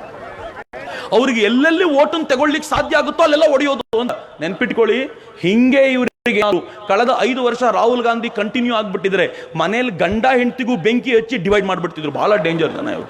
ಆದ್ರೆ ನರೇಂದ್ರ ಮೋದಿ ಏನ್ ಅದ್ಭುತ ಮನುಷ್ಯ ಗೊತ್ತೇನ್ರಿ? ಸತ್ಯ ಹೇಳಿ, ಈ ದೇಶದ MLAಗಳು ತಮ್ಮ ಜಾತಿ ಹೇಳ್ಕೊಂಡು ಓಟ್ ಕೇಳ್ತಾರೆ, MP ಗಳು ಜಾತಿ ಹೇಳ್ಕೊಂಡು ಓಟ್ ಕೇಳಿದ್ದಾರೆ. ನಮ್ಮ CMಗಳಂತೂ ಜಾತಿ ಕೀಳ್ದೆ ಹೋದ್ರೆ ಅವ್ರ ಜೀವನನೇ ನಡೆಯಲ್ಲ. ಆದರೆ ನರೇಂದ್ರ ಮೋದಿ ಒಂದು ದಿನ ಆದರೂ ಜಾತಿ ಓಟ್ ಕೇಳಿದ್ದಾರೆ ಅಂದ್ರೆ?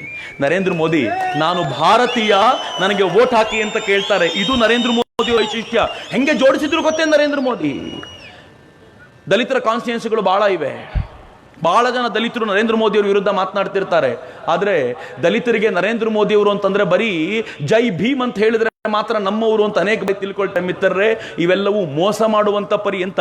ದಲಿತರಿಗೆ ಬಾಬಾ ಸಾಹೇಬ್ ಅಂಬೇಡ್ಕರ್ ಹೆಸರು ತಗೊಂಡ್ರೆ ಖುಷಿ, ಬ್ರಾಹ್ಮಣರಿಗೆ ಶಂಕರಾಚಾರ್ಯ ಹೆಸರು ತಗೊಂಡ್ರೆ ಖುಷಿ, ಇನ್ನೊಬ್ಬರಿಗೆ ಕನಕದಾಸರ ಹೆಸರು ತಗೊಂಡ್ರೆ ಖುಷಿ, ಮತ್ತೊಬ್ಬರಿಗೆ ಕೆಂಪೇಗೌಡರ ಹೆಸರು ತಗೊಂಡ್ರೆ ಖುಷಿ. ಹೆಸರು ತಗೊಂಡ್ಬಿಟ್ರೆ ಸಾಕು ಅಂತ.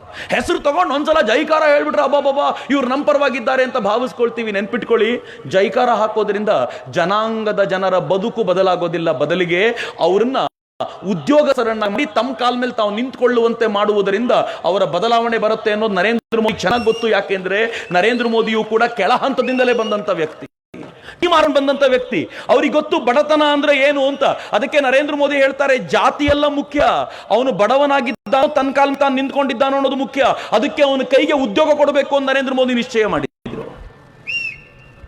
ದಲಿತರಿಗೆ ಏನ್ ಮಾಡಿದ್ರು ನರೇಂದ್ರ ಮೋದಿ ಬಗ್ಗೆ ಕೇಳ್ತಿರಲ್ಲ ಮಿತ್ರರೇ. ನರೇಂದ್ರ ಮೋದಿ ಬಂದ ನಂತರವೇ ಬಾಬಾ ಸಾಹೇಬ್ ಅಂಬೇಡ್ಕರ್ರ ಕುರಿತಂತೆ ಇಡೀ ದೇಶ ಆಲೋಚನೆ ಮಾಡ್ಲಿಕ್ಕೆ ಶುರು ಮಾಡಿದ್ದು. ಇಲ್ಲದೆ ಹೋದ್ರೆ ಬರೀ ಫೋಟೋ ಮಾತ್ರ ಇರ್ತಿತ್ತು. ಹೆಂಗ್ ಮಾಡಿ ಗೊತ್ತಾ ನರೇಂದ್ರ ಮೋದಿ? ಬಾಬಾ ಸಾಹೇಬರು ಹುಟ್ಟಿದ ಊರನ್ನ, ಬಾಬಾ ಸಾಹೇಬರ ದೀಕ್ಷಾ ಭೂಮಿಯನ್ನ, ಚೈತ್ಯ ಭೂಮಿಯನ್ನ, ಪರಿನಿರ್ವಾಣದ ಸ್ಥಳವನ್ನ, ಕೊನೆಗೆ ಬಾಬಾ ಸಾಹೇಬರು ಇಂಗ್ಲೆಂಡ್ ಅಲ್ಲಿ ಓದ್ತಾ ಇದ್ದ ಜಾಗವನ್ನು ಕೂಡ ತೀರ್ಥ ಕ್ಷೇತ್ರವಾಗಿ ಡೆವಲಪ್ ಮಾಡಿ ಇಡೀ ದೇಶದ ಜಗತ್ತಿನ ಜನ ಅಲ್ಲಿಗೆ ಬರುವಂತೆ ಮಾಡಿದ್ರಲ್ಲ, ಇದು ನರೇಂದ್ರ ಮೋದಿ ಮಾಡಿದ ಸಾಧನೆ. ಯಾರಾದ್ರೂ ಮಾತಾಡ್ಲಿದ್ದು? ಮಹಾರಾಷ್ಟ್ರ ಸರ್ಕಾರದ ಮೂಲಕ ಇಂಗ್ಲೆಂಡ್ ನಲ್ಲಿ ಬಾಬಾ ಸಾಹೇಬ್ ಅಂಬೇಡ್ಕರ್ ಓದ್ತಾ ಇದ್ದಂತ ಒಂದು ಸ್ಥಳವನ್ನ ಕೊಂಡುಕೊಂಡು ಅದನ್ನ ಒಂದು ತೀರ್ಥ ಕ್ಷೇತ್ರವಾಗಿ ಡೆವಲಪ್ ಮಾಡಿದ್ರಲ್ಲ. ವಿದೇಶದಲ್ಲಿ ಬಾಬಾ ಸಾಹೇಬರ ನೆನಪು ಶಾಶ್ವತವಾಗುವಂತೆ ಮಾಡಿದ್ರಲ್ಲ, ಇದು ನರೇಂದ್ರ ಮೋದಿ ಮಾಡಿದ ಕೆಲಸ. ಮಾಡಲಿ ಯಾರು ಮಿತ್ರ? ಇವತ್ತು ಮೇಲು ಕೀಳು ಅನ್ನೋ ಜಾತಿಯಿಂದ ಇಲ್ಲ ರೀ. ಇವತ್ತು ಮೇಲು ಕೀಳು ಹೆಂಗಿದೆ ಗೊತ್ತೇ? ಮೇಲು ಕೀಳು ಅನ್ನೋದು ನೀವು ಜೇಬಲ್ಲಿರೋ ದುಡ್ಡಿನ ಆಧಾರದ ಮೇಲಿದೆ ಅಂತ. ನಾನು ಸುಮ್ಮನೆ ಹೇಳ್ತೀನಿ ನಿಮಗೆ. ಇವತ್ತು ಕಾರ್ಯಕ್ರಮದ ಕೊನೆಯಲ್ಲಿ ಯಾರೋ ಒಬ್ಬ ಸೋ ಕಾಲ್ಡ್ ಮೇಲ್ವರ್ಗದವ್ರು ಬಂದು ನಿಂತಿದ್ದಾರೆ ಅಂತ ಇಟ್ಕೊಳ್ಳಿ. ಅವನೇನಾದ್ರೂ ಬಡವನಾಗಿದ್ರೆ ನೀವೇನ್ ಮಾಡಿದೆ? ಇಲ್ಲ ನಿಂತ್ಕೊಳ್ಳೋ, ಮುಂದೆ ಸೇರಿ ಅಂತೀವಿ, ಹೌದೋ ಇಲ್ವೋ? ಅದೇ ಕೆಳವರ್ಗದನು ಅಂತ ಅನ್ನಿಸ್ಕೊಂಡವನೊಬ್ಬ ತುಂಬಾ ಶ್ರೀಮಂತ ಹಿಂದೆ ಬಂದು ನಿಂತ್ಕೊಂಡ್ರೆ 4 ಜನ ಹೋಗಿ ಎಳ್ಕೊಂಡು ಬಂದು ಮುಂದೆ ಇನ್ನೊಬ್ಬನ ಎಬ್ಬಿಸಲು ಅವನನ್ನು ಕೂರಿಸ್ತಾರೆ. ಜಾತಿ ಅಲ್ಲ, ಜೇಬ್ನಲ್ಲಿರೋ ದುಡ್ಡು ಬಹಳ ಮುಖ್ಯ ಆಗುತ್ತೆ. ನರೇಂದ್ರ ಮೋದಿ ಅದಕ್ಕೆ ಹೇಳಿದ್ರು, ಯಾರು ಕೆಳವರ್ಗದವರು ಅಂತ ತಿಳ್ಕೊಳ್ತಿರೋ, ನಿಮ್ಗೆ ಕೆಲಸ ಮಾಡ್ಲಿಕ್ಕೆ ಬೇಕಾಗಿರೋ ವಾತಾವರಣ ನಾವು ಸೃಷ್ಟಿ ಮಾಡಿಕೊಡ್ತೀನಿ. ನೀವು ಕೆಲಸ ಮಾಡ್ಲಿಕ್ಕೆ ಶುರು ಮಾಡಿ, ಸಮಾಜ ನಿಮ್ಮನ್ನ ಕಡೆಗಣ್ಣಿನಿಂದಲೂ ನೋಡ್ಬೇಕಾದ್ರೆ ಹೆದರುತ್ತೆ. ಹಂಗೆ ನಾನು ಮಾಡ್ತೀನಿ ಅಂತ ನರೇಂದ್ರ ಮೋದಿ ಏನ್ ಮಾಡಿದ್ರು ಗೊತ್ತಾ? ಮುದ್ರಾ ಯೋಜನೆ ತಗೊಂಡು ಬಂದ್ರು. 50,000 ರೂಪಾಯಿಂದ 10 ಲಕ್ಷ ರೂಪಾಯಿವರೆಗೂ ಲೋನ್ ಕೊಡ್ತೀನಿ, ವಿತೌಟ್ ಕೊಲಾಟ್ರಲ್ ಲೋನ್ ಕೊಡಬೇಕು ಅಂತ ನಿಶ್ಚಯ ಮಾಡಿದ್ರು. ಪರಿಣಾಮ ಕಳೆದ 5 ವರ್ಷಗಳಲ್ಲಿ 7 ಲಕ್ಷ ಕೋಟಿ ರೂಪಾಯಿ ಲೋನು 17 ಕೋಟಿ ಜನರಿಗೆ ಸಿಕ್ಕಿದೆ. ಅದರಲ್ಲಿ 50% ಜನ ದಲಿತರು, ಹಿಂದುಳಿದವರು ಅಂದ್ರು. 8.5 ಕೋಟಿ ಜನ ತಮ್ಮ ಕಾಲ ಮೇಲೆ ತಾವು ನಿಂತ್ಕೊಂಡು ತಾವು ಉದ್ಯೋಗ ಮಾಡ್ತಿದ್ದೀವಿ ಅಂತ ಹೇಳ್ತಾರಲ್ಲ, ಇದು ನರೇಂದ್ರ ಮೋದಿ ಬದಲಾವಣೆ ತಂದಂತ ರೀತಿ. ಬಹಳ ಜನರಿಗೆ ಗೊತ್ತಿಲ್ಲದ ಒಂದು ಯೋಜನೆ ಹೇಳಿನಿ. ಹೆಣ್ಮಕ್ಳು ಬಹಳ ಜನ ಇದ್ದೀರಿ, ಕೇಳಬೇಕು. ದಲಿತರು ಯಾರಾದ್ರೂ ಇದ್ರೆ ವಿಶೇಷವಾಗಿ ಕೇಳಿ ಈ ಮಾತನ್ನ. Narendra Modi stand up India ಯೋಜನೆ ತಗೊಂಡು ಬಂದ್ರು. ಈ ಸ್ಟ್ಯಾಂಡ್ ಅಪ್ ಇಂಡಿಯಾ ಯೋಜನೆಯಲ್ಲಿ 1 ಕೋಟಿ ರೂಪಾಯಿ ಸಾಲ ಅದು ಪ್ರೊಡಕ್ಷನ್ ಯೂನಿಟ್ಗೆ ಅಂತ ಕೊಡಬೇಕು ಅಂತ ನಿಶ್ಚಯ ಮಾಡಿದ್ರು. 1 ಕೋಟಿ ರೂಪಾಯಿ ಯಾರಿಗೆ ಗೊತ್ತಾ? ನರೇಂದ್ರ ಮೋದಿ ಹೇಳಿದ್ರು, ಈ ಸಾಲವನ್ನ ಒಬ್ಬ ದಲಿತನಿಗೆ ಕೊಟ್ರೆ ಇನ್ನೊಂದು ಹೆಣ್ಮಗಳಿಗೆ ಕೊಡಬೇಕು, ಮೂರನೇ ದಲಿತನಿಗೆ ಕೊಡಬೇಕು, ಮತ್ತೆ ಹೆಣ್ಮಗಳಿಗೆ ಕೊಡಬೇಕು. ಹೀಗೆ ದಲಿತರು ಮತ್ತು ಹೆಣ್ಮಗಳನ್ನ ಸಮಾಜದ ಮೈನ್ ಸ್ಟ್ರೀಮಿಗೆ ತರಬೇಕು ಅಂತ 1 ಕೋಟಿ ರೂಪಾಯಿ ಮ್ಯಾನುಫ್ಯಾಕ್ಚರಿಂಗ್ ಸೆಕ್ಟರ್ಗೆ ಸಾಲ, ಅದರಲ್ಲಿ 30 ಲಕ್ಷ ರೂಪಾಯಿ ಸಬ್ಸಿಡಿನೇ. ಮಿತ್ರ, ಈ ದೇಶದಲ್ಲಿ 60,000 ಜನರಿಗೆ ಅದಾಗಲೇ ಈ ಲೋನ್ ಸಿಕ್ಕಿದೆ. ಅದರಲ್ಲಿ 50% ದಲಿತರು ಅಂದರು. 30,000 ಜನ ದಲಿತರು ಮ್ಯಾನುಫ್ಯಾಕ್ಚರಿಂಗ್ ಸೆಕ್ಟರಲ್ಲಿ 15-20 ಜನರಿಗೆ ಉದ್ಯೋಗ ಕೊಟ್ಟು ಬದುಕುವಂತ ಸ್ಥಿತಿ ನಿರ್ಮಾಣ ಮಾಡಿದಾರಲ್ಲ. ನರೇಂದ್ರ ಮೋದಿ ಏನೂ ಮಾಡಿಲ್ಲ ಅಂತ ಹೇಳ್ತಿರಲ್ರಿ. ನಮಗೆಲ್ಲ ಏನಾದರೂ ಮಾಡಬೇಕು ಅಂತ ಏನು ಗೊತ್ತೇನು, ದೊಡ್ಡದಾಗಿ ಘೋಷಣೆ ಕೂಗಬೇಕು ಅಂತ ನರೇಂದ್ರ ಮೋದಿ ಘೋಷಣೆ ಕೂಗಲಿಲ್ಲ. ಬದಲಿಗೆ ಇದ್ದ ಜಾಗಂತ ಮೇತ್ತು ಪ್ರಯತ್ನ ಮಾಡಿದ್ರು. ಈ ದೇಶದ ಬಡವರನ್ನ ಕಾಂಗ್ರೆಸ್ ಹೆಂಗ್ ಕಡೆಗಣಿಸಿತ್ತು ಗೊತ್ತೇನು? ನಾನು ತಮಾಷೆ ಮಾಡ್ತಿರ್ತೀನಿ, ಸತ್ಯ ಕೂಡ ಹೌದು. ಕಾಂಗ್ರೆಸ್ ಹೆಂಗ್ ಮಾಡಿತ್ತು ಅಂತಂದ್ರೆ ಗರೀಬಿ ಹಟಾವೋ ಅನ್ನೋ ಘೋಷಣೆ ಹೇಳ್ಕೊಂಡು ತಿರುಗಾಡ್ತಿತ್ತು. ಈ ಘೋಷಣೆ ವ್ಯಾಲ್ಯೂ ಬರೋ ಯಾವಾಗ? ಗರೀಬರು ಇದ್ದಾಗ ಮಾತ್ರ ವ್ಯಾಲ್ಯೂ ಬರೋದು.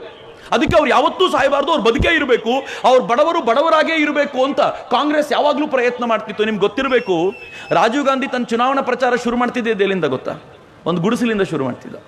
ಆ ಗುಡಿಸಲೊಳಗಿಂದ ಆಚೆ ಬಂದರೆ ಫೋಟೋ ತೆಗೆಯೋರು, ಅದನ್ನು ದೊಡ್ಡದಾಗಿ ಪತ್ರಿಕೆಯಲ್ಲಿ ಮುದ್ರಿಸ್ತಿದ್ರು. ನಾವು ಅನ್ಕೊಳ್ತಿದ್ದ, ಅಬ್ಬಬ್ಬಬ್ಬ, ಇಂದಿರಾ ಗಾಂಧಿ ಮಗ ಗುಡಿಸ್ಲಿಗೆ ಹೋಗ್ಬಿಟ್ನಲ್ಲ, ಏನು ಗ್ರೇಟ್ ಫ್ಯಾಮಿಲಿ ಅಪ್ಪ ಅಂತ ಒತ್ತಿದ್ದು. 5 ವರ್ಷ ಕಳೆದ ಮೇಲೆ ಅದೇ ಗುಡಿಸ್ಲಿಂದ ಇನ್ನೊಂದ್ಸಲ ಬಂದ. ಗುಡಿಸ್ಲು ಬದಲಾಗಲಿಲ್ಲ. ಸೋನಿಯಾ ಗಾಂಧಿ ಬಂದರು. ನಮ್ಮ ಯಜಮಾನ್ರು ಯಾವ ಗುಡಿಸ್ಲಿಂದ ಶುರು ಮಾಡಿದ್ರೋ ನಾನು ಅದೇ ಗುಡಿಸ್ಲಿಂದ ಶುರು ಮಾಡ್ತೀನಿ ಅಂತ ಅಲ್ಲಿಂದ ಮತ್ತೆ ನಮ್ಗೆ ಖುಷಿ. ಅಬ್ಬಾ, ಯಜಮಾನ್ರು ಮಾಡ್ದಂಗೆ ಮಾಡ್ತಾಳದಪ್ಪ ಈಕೆ ಅಂತ. ಗುಡಿಸ್ಲು ಬದಲಾಗಲಿಲ್ಲ ಅಂತ ನೋಡ್ಲೇ ಇಲ್ಲ ನಾವ್ಯಾರು. ರಾಹುಲ್ ಗಾಂಧಿ ಬಂದ, ಅದೇ ಗುಡಿಸ್ಲಿಂದ 3 ಬಾರಿ ಪ್ರಚಾರ ಮಾಡಿದ. ಪ್ರಿಯಾಂಕಾ ಬಂದ್ಲು, ಗುಡಿಸ್ಲು ಹುಡುಕಾಡ್ತಿದ್ದಲ್ಲ, ಗುಡಿಸ್ಲಿಲ್ಲ. ಅಲ್ಲಿ ಎಲ್ಲೋಯ್ತು ಅಂದ್ಲು. ಆ ಮನೆಯವ್ರು ಹೇಳಿದರು, ಅಮ್ಮ, ನರೇಂದ್ರ ಮೋದಿ ಬಂದಮೇಲೆ ಗುಡಿಸ್ಲಲ್ಲಿ ನಾವೆಲ್ಲ ಇರಬಾರ್ದು ಅಂತ ಪಕ್ಕಾ ಹೌಸ್ ಮಾಡಿಬಿಟ್ಟಿದಾರಮ್ಮ ನಮಗೆ, ಅದಕ್ಕೆ ಈ ಗುಡಿಸ್ಲಿಲ್ಲ ಅಂತ. ಇವರು ಬಡವರ ಗುಡಿಸಲುಗಳನ್ನ ತಮ್ಮ ಫೋಟೋ ಆಪಿಗೆ ಬಳಸ್ಕೊಳ್ತಾ ಇದ್ರು. ನರೇಂದ್ರ ಮೋದಿ ಚಾಂಜ್ ಮಾಡಿ ಹೇಳಿದ್ರು, 2022ರ ವೇಳೆಗೆ ಈ ದೇಶದಲ್ಲಿ ಒಬ್ಬ ಬಡವ ನನ್ನ ತಲೆ ಮೇಲೆ ಸೂರಿಲ್ಲ ಅಂತ ಹೇಳದೇ ಇರೋ ತರ ನಾನು ಮಾಡುವ ಪ್ರಯತ್ನ ಮಾಡ್ತೀನಿ ಅಂತ ಕಳೆದ 5 ವರ್ಷಗಳಲ್ಲಿ 1.5 ಕೋಟಿ ಪಕ್ಕಾ ಹೌಸ್ಗಳನ್ನ ನಿರ್ಮಾಣ ಮಾಡಿಕೊಡೋ ಪ್ರಯತ್ನ ಆಗಿದೆಯಲ್ಲ, ಇದು ನರೇಂದ್ರ ಮೋದಿ ಮಾಡಿದ ಮ್ಯಾಜಿಕ್. ಬರೀ ಮನೆಯಲ್ಲ, ಈ ದೇಶದ 18,000 ಹಳ್ಳಿಗಳ ಜನಕ್ಕೆ ಕರೆಂಟ್ ಇರಲಿಲ್ಲ, ನರೇಂದ್ರ ಮೋದಿ ಕರೆಂಟ್ ಕೊಟ್ಟರು. ಉಜಾಲಾ ಯೋಜನೆ ಅಡಿಯಲ್ಲಿ 300-400 ರೂಪಾಯಿ ಇದ್ದ LED ಬಲ್ಬ್ಗಳನ್ನ 30-40 ರೂಪಾಯಿ ತಂದು ಮನೆಗೂ ಉಜಾಲಾ ಬಲ್ಬ್ ಬರುವಂತ ಮಾಡಿದ್ರು. ಪರಿಣಾಮ ಏನು ಗೊತ್ತಾ? ಈ ದೇಶದ ಟೋಟಲ್ ಕರೆಂಟ್ ಬಿಲ್ ಕಳೆದ 5 ವರ್ಷಗಳಲ್ಲಿ ಪ್ರತಿ ವರ್ಷ 16,500 ಕೋಟಿ ರೂಪಾಯಿ ಕಡಿಮೆ ಆಗಿದೆ. ನರೇಂದ್ರ ಮೋದಿ ಮಾಡಿದ ಮ್ಯಾಜಿಕ್ ಅಲ್ವೇನಿದು? ಮಿತ್ರರೆ, ಟಾಯ್ಲೆಟ್ ಕಟ್ಸಿದ್ರು. ಈ ನಂಬರ್ ನನಗೂ ಕೂಡ ಅನ್ಇಮ್ಯಾಜಿನಬಲ್. ಕಳೆದ 65 ವರ್ಷಗಳಲ್ಲಿ ಈ ದೇಶದ ಗವರ್ಮೆಂಟ್ಗಳು, ವಿಶೇಷವಾಗಿ ಆಳಿದ ಕಾಂಗ್ರೆಸ್, 65 ವರ್ಷಗಳಲ್ಲಿ ನಿರ್ಮಾಣ ಮಾಡಿದ ಟಾಯ್ಲೆಟ್ ಎಷ್ಟು ಗೊತ್ತಾ? 6.5 ಕೋಟಿ. ನರೇಂದ್ರ ಮೋದಿ 4 ವರ್ಷದಲ್ಲಿ 9.5 ಕೋಟಿ ಟಾಯ್ಲೆಟ್ಗಳನ್ನು ನಿರ್ಮಾಣ ಮಾಡಿ ಹೆಣ್ಣು ಮಕ್ಕಳು, ನರೇಂದ್ರ ಮೋದಿ ಮಾತು ಬಹಳ ಚೆನ್ನಾಗಿದೆ.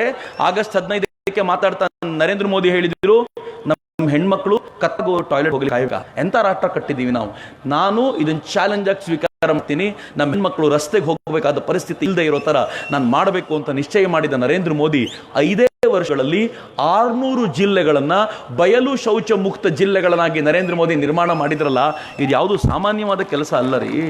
ನರೇಂದ್ರ ಮೋದಿ ಬಡ ಹೆಣ್ಮಕ್ಳ ಬಗ್ಗೆ ಎಷ್ಟು ಆಲೋಚನೆ ಮಾಡಿದ್ರು ಅಂತಂದ್ರೆ, ಈ ಹೆಣ್ಮಕ್ಳಿಗೋಸ್ಕರ ಅವರು ಕಡ್ಡಿ ಒಲೆಯಲ್ಲಿ ಅಡಿಗೆ ಮಾಡ್ತಾ ಶ್ವಾಸಕೋಶ ತುಂಬಿಸಿಕೊಂಡು ನರಳುತ್ತಾರೆ ಅಂತ ಈ ದೇಶದ ಸಿರಿವಂತರಿಗೆ ಗ್ಯಾಸ್ ಸಬ್ಸಿಡಿ ಬಿಡ್ಲಿಕ್ಕೆ ಕೇಳಿಕೊಂಡ್ರು. ಅದರ ದುಡ್ಡಿನಲ್ಲಿ 9 ಕೋಟಿ ಪರಿವಾರಗಳಿಗೆ ಇವತ್ತವರು 9 ಕೋಟಿ ಜನರಿಗೆ ಇವತ್ತವರು ಸಿಲಿಂಡರ್ ಕೊಡಿಸ್ಲಿಕ್ಕೆ ಸಾಧ್ಯ ಆಗಿದೆಯಲ್ಲ, ಇದು ನರೇಂದ್ರ ಮೋದಿ ಮಾಡಿದ ಕೆಲಸ. ಇಷ್ಟೆಲ್ಲ ಮಾಲೂರಿನವ್ರಿಗೆ ಅರ್ಥವಾಗಬಹುದಾದ ಸಂಗತಿ ಹೇಳ್ತೀನಿ. ನರೇಂದ್ರ ಮೋದಿ ಬರೋಕ್ಕಿಂತ ಮುಂಚೆ ಈ ದೇಶದಲ್ಲಿ ಹೈವೇ ರಸ್ತೆ ನಿರ್ಮಾಣದ ಸ್ಪೀಡ್ ಎಷ್ಟಿತ್ತು ಗೊತ್ತಾ? ವರ್ಷಕ್ಕೆ ದಿನಕ್ಕೆ 12 ಕಿಲೋಮೀಟರ್ ಇತ್ತು. ನರೇಂದ್ರ ಮೋದಿ ಬಂದು 27 ಕಿಲೋಮೀಟರ್ ಪರ್ ಡೇ ಆಗಿದೆ. ನರೇಂದ್ರ ಮೋದಿ ಸ್ಪೀಡ್ ನ ಡಬಲ್ ಮಾಡಿದ್ದಾರೆ. ನರೇಂದ್ರ ಮೋದಿ ಬರೋಕ್ಕಿಂತ ಮುಂಚೆ ಈ ದೇಶದಲ್ಲಿ ಗ್ರಾಮಕ್ಕೆ ಎಷ್ಟಾಗ್ತಿತ್ತು ಗೊತ್ತಾ? ಗ್ರಾಮೀಣ ರಸ್ತೆಗಳು ದಿನಕ್ಕೆ 62-63 ಕಿಲೋಮೀಟರ್ ಆಗ್ತಿತ್ತು. ಇವತ್ತು 126-127 ಕಿಲೋಮೀಟರ್ ಆಗ್ತಿದೆ. ನರೇಂದ್ರ ಮೋದಿ ಮಾಡಿದ ಮ್ಯಾಜಿಕ್ ಇದು. ನರೇಂದ್ರ ಮೋದಿ ಬಂದ ಮೇಲೆ ಬಾರ್ಡರ್ ರೋಡ್ಸ್, ಯಾವ ಬಾರ್ಡರ್ ರೋಡ್ ಆಗಲಿಲ್ಲ ಅಂತ ಚೀನಾದ ವಿರುದ್ಧ ಯುದ್ಧ ಮಾಡ್ಲಿಕ್ಕೆ ಕಷ್ಟ ಆಗ್ತಿತ್ತು. 2,000 ಕಿಲೋಮೀಟರ್ ಬಾರ್ಡರ್ ರೋಡ್ಗಳ ಟಾರ್ಗೆಟ್ ಅನ್ನು ತೆಗೆದುಕೊಂಡು 1,500 ಕಿಲೋಮೀಟರ್ ಆಗಿದೆ. ಇದು ನರೇಂದ್ರ ಮೋದಿ ತೆಗೆದುಕೊಂಡ ಚಾಲೆಂಜ್. ನರೇಂದ್ರ ಮೋದಿ ಬೋಗಿಬೀಲ್ ಬ್ರಿಡ್ಜ್ ಕತ್ತಿದ್ರಲ್ಲ, ಬ್ರಹ್ಮಪುತ್ರ ನದಿಗೆ ಅಡ್ಡಲಾಗಿರುವಂತ ಬ್ರಿಡ್ಜ್, ಡಬಲ್ ಡೆಕ್ಕರ್ ಅಂದ್ರೆ ಏನು? ಕೆಳಗೆ ಟ್ರೈನ್ ಹೋಗುತ್ತೆ, ಮೇಲೆ ನಾರ್ಮಲ್ ರೋಡ್, ಎಲ್ಲ ಗಾಡಿಗಳು ಓಡಾಡಬಹುದು. ಈ ಬ್ರಿಡ್ಜ್ ನರೇಂದ್ರ ಮೋದಿ ಬರೋಕ್ಕಿಂತ ಮುಂಚೆ ಅಟಲ್ಜಿ ಶುರು ಮಾಡಿದ್ರು. 1.25 ಕಿಲೋಮೀಟರ್ ಅಟಲ್ಜಿ ಮಾಡಿದ್ರು, ಗವರ್ಮೆಂಟ್ ಬಿದ್ದೋಯ್ತು. 10 ವರ್ಷಗಳ ಕಾಲ ಕಾಂಗ್ರೆಸ್ ಗವರ್ಮೆಂಟ್ 1/2 ಕಿಲೋಮೀಟರ್ ಕೂಡ ಬೋಗಿ ಬ್ರಿಡ್ಜ್ ಮಾಡಲಿಲ್ಲ. ನರೇಂದ್ರ ಮೋದಿ ಬಂದು ಹೇಳಿದರು 4 ವರ್ಷ ಟೈಮ್ ಕೊಡ್ತೀನಿ, ಈ ಬ್ರಿಡ್ಜ್ ಕಂಪ್ಲೀಟ್ ಆಗಬೇಕು, ಯಾಕೆ ಅಂತಂದರೆ ಈ ಜನಕ್ಕೆ ತುಂಬ ಲಾಭ ಆಗುತ್ತೆ ಅದರಿಂದ ಅಂತ ಚಾಲೆಂಜ್ ಕೊಟ್ಟರು. 4 ವರ್ಷದಲ್ಲಿ ಬ್ರಿಡ್ಜನ್ನು ಕಂಪ್ಲೀಟ್ ಮಾಡಿ ನರೇಂದ್ರ ಮೋದಿ ಲೋಕಾರ್ಪಣೆ ಮಾಡಿದ್ರು. ಮಾಡಿದ್ರೆ ನಮ್ಮ ಕುಮಾರಸ್ವಾಮಿ ಅವರು ಹೇಳಿದರು, ನಮ್ಮ ಅಪ್ಪನೇ ಶಂಕುಸ್ಥಾಪನೆ ಮಾಡಿದ್ದದಕ್ಕೆ. ಅಲ್ಲ ಕುಮಾರಣ್ಣ, ನಿಮ್ಮಪ್ಪ ಶಂಕುಸ್ಥಾಪನೆ ಮಾಡಿ ಮರ್ತೋಗ್ಬಿಟ್ಟಿದ್ರು. ನಿಮ್ಮಪ್ಪ ಶಂಕುಸ್ಥಾಪನೆ ಮಾಡಿ ಅದನ್ನು ಮರ್ತೋಗ್ಬಿಟ್ಟಿದ್ರು. ಆದರೆ ಈ ದೇಶದ ಪ್ರಧಾನಮಂತ್ರಿ ಚಾಲೆಂಜ್ ತಗೊಂಡು ಅದನ್ನು ಕಂಪ್ಲೀಟ್ ಮಾಡಿದ್ರಲ್ಲ, ನೀವು ಅದಕ್ಕೆ ಅಪ್ಪನಿಗೆ ಕ್ರೆಡಿಟ್ ಕೇಳ್ತಿದ್ದೀರಿ. ಹಂಗಿದ್ರೆ ಇನ್ಕಮ್ ಟ್ಯಾಕ್ಸ್ ಆಫೀಸು ಶುರುವಾಗಿದ್ದು ಜವಾಹರ್ಲಾಲ್ ನೆಹರು ಕಾಲಕ್ಕೆ. ಯಾಕೆ ಇನ್ಕಮ್ ಟ್ಯಾಕ್ಸ್ ರೈಡನ್ನೆಲ್ಲ ಜವಾಹರ್ಲಾಲ್ ನೆಹರು ಕ್ರೆಡಿಟ್ ಕೊಡಬಾರ್ದು? ನಾವು ಜವಾಹರ್ಲಾಲ್ ನೆಹರು ಇದ್ದ ಕಾಲಕ್ಕೆ ಇನ್ಕಮ್ ಟ್ಯಾಕ್ಸ್ ಆಫೀಸ್ ಶುರುವಾಗಿದ್ದರಿಂದ ಅದು ದಾಳಿ ಮಾಡಿದ ಎಲ್ಲ ಕ್ರೆಡಿಟ್ ಜವಾಹರ್ಲಾಲ್ ನೆಹರು ಅವರ ಪಾರ್ಟಿಗೆ ಹೋಗ್ಲಿ ಅಂತ.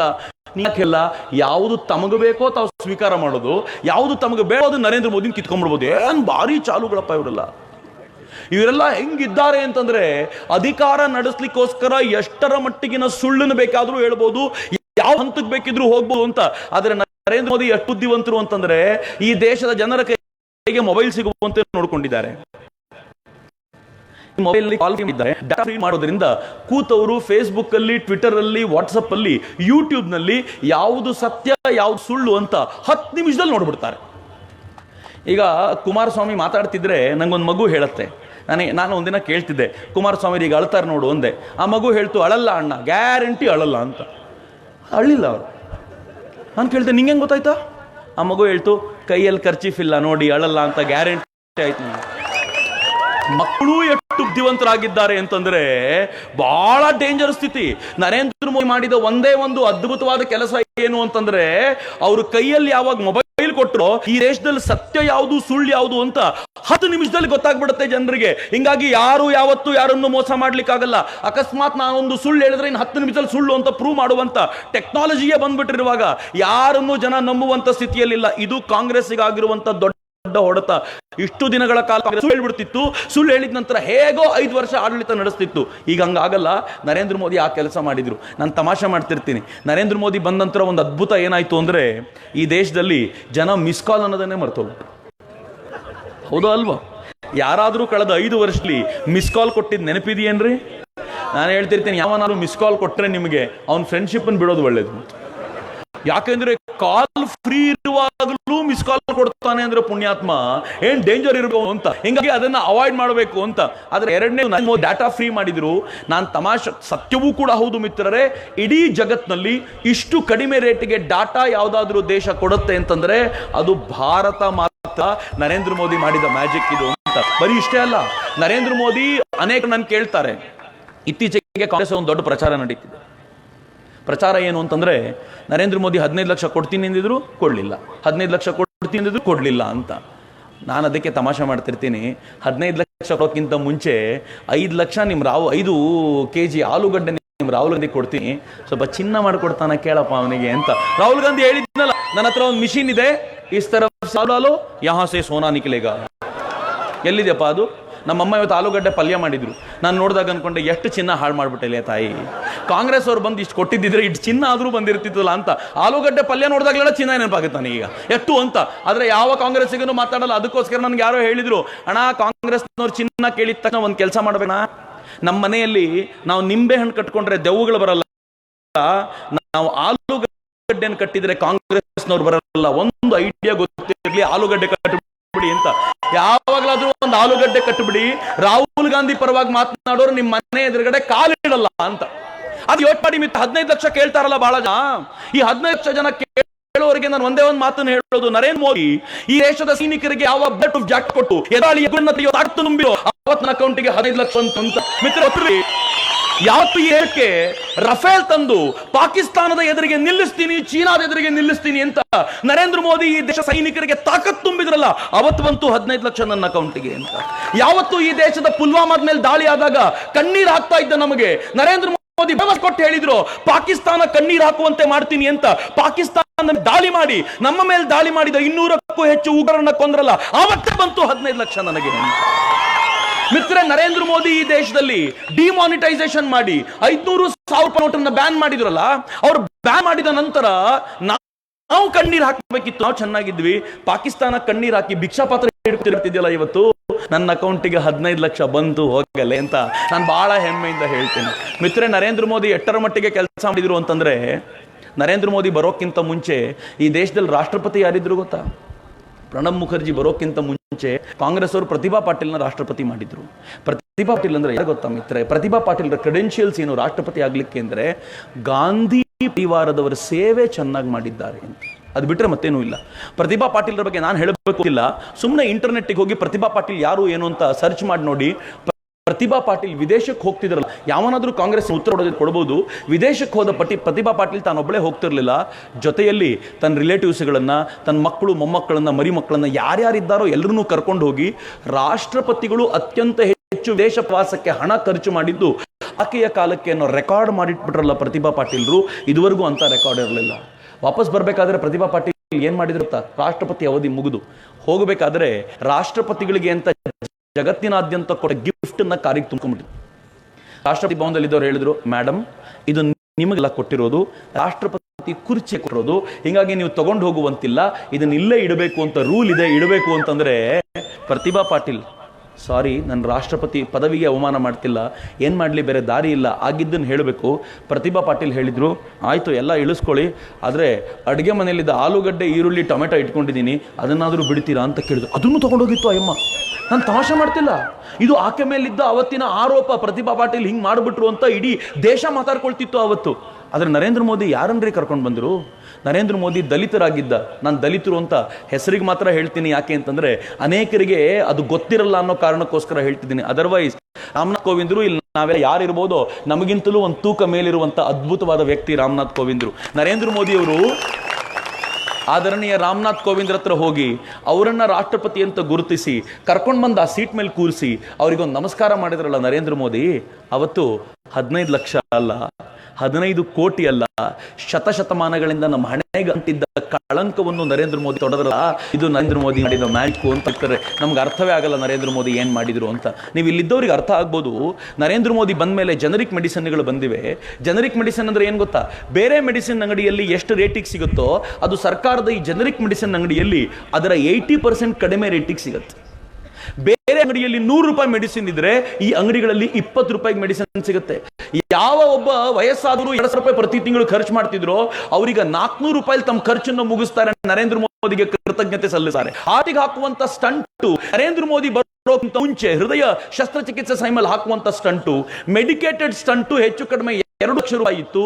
ನರೇಂದ್ರ ಮೋದಿ 25,000 ರೂಪಾಯಿ ಇಳಿಸಿದ್ರು. ಅದನ್ನ 35,000 ರೂಪಾಯಿ ಇದ್ದ ನಾರ್ಮಲ್ ಸ್ಟೆಂಟ್ ನರೇಂದ್ರ ಮೋದಿ 7,000 ರೂಪಾಯಿ ಇಳಿಸಿ ಈ ದೇಶದ ಬಡವರಿಗೆ ಉಪಯೋಗ ಆಗಬೇಕು ಅಂತ ಜೊತೆಗೆ ನಿಂತ್ರಲ್ಲ. ಮಿತ್ರ, ಆಯುಷ್ಮಾನ್ ಭಾರತ್ ಕಾರ್ಡ್ ಅನ್ನು ನರೇಂದ್ರ ಮೋದಿ ಮನೆಗೂ ತಲುಪಿಸಿ 1 ಪರಿವಾರಕ್ಕೆ 5 ಲಕ್ಷ ರೂಪಾಯಿವರೆಗೂ ಉಚಿತ ಚಿಕಿತ್ಸೆ ಕೊಡ್ತೀವಿ ಅಂತ ನರೇಂದ್ರ ಮೋದಿ ಹೇಳಿದ್ರಲ್ಲ. ಬೇರೆ ಯಾರು ಬಿಡಿ, ಕಳೆದ ಒಂದು 8-10 ದಿನಗಳ ಹಿಂದೆ ನಮ್ಮದೇ ಟೀಮ್ ಮೋದಿಯ ಕಾರ್ಯಕರ್ತನ ಮನೆಗೆ ಲಾಭ ಆಗಿದೆ. ನಾನು ಬೇರೆ ಕಥೆ ಹೇಳಲಿಕ್ಕೆ ಇಚ್ಛೆ ಪಡಲ್ಲ ನಿಮಗೆ. ಅವ್ರ ಅಕ್ಕನ ಮಗು, ಪುಟ್ಟ ಮಗು, ಸ್ನಾನಕ್ಕೆ ಅಂತ ಅಕ್ಕ ತಯಾರಿ ಮಾಡ್ತಿರುವಾಗ ಯಾರೋ ಬಂದ್ರು ತಾಜ ಹೋಗೋದ್ರೊಳಗೆ ಬಿಸಿನೀರು ಮಗುದೋಗ್ಬಿಡ್ತು. 9 ತಿಂಗಳ ಮಗು. ಆ ಮಗುವಿನ ಅರ್ಧ ಭಾಗ ಸುಟ್ಟು ಹೋಗಿ ಅಕ್ಕ ಮನೆ ಯಾರು ನೆಮ್ಮದಿಯಿಂದ ಇಲ್ದಂತೆ ಬೆಂಗಳೂರಿಗೆ ಮಗುನ್ ಕರ್ಕೊಂಡು ಬಂದ್ರು, ಅಡ್ಮಿಟ್ ಮಾಡಿದ್ರು. 2.5 ಲಕ್ಷ ರೂಪಾಯಿ ಚಾರ್ಜ್ ಆಯ್ತು.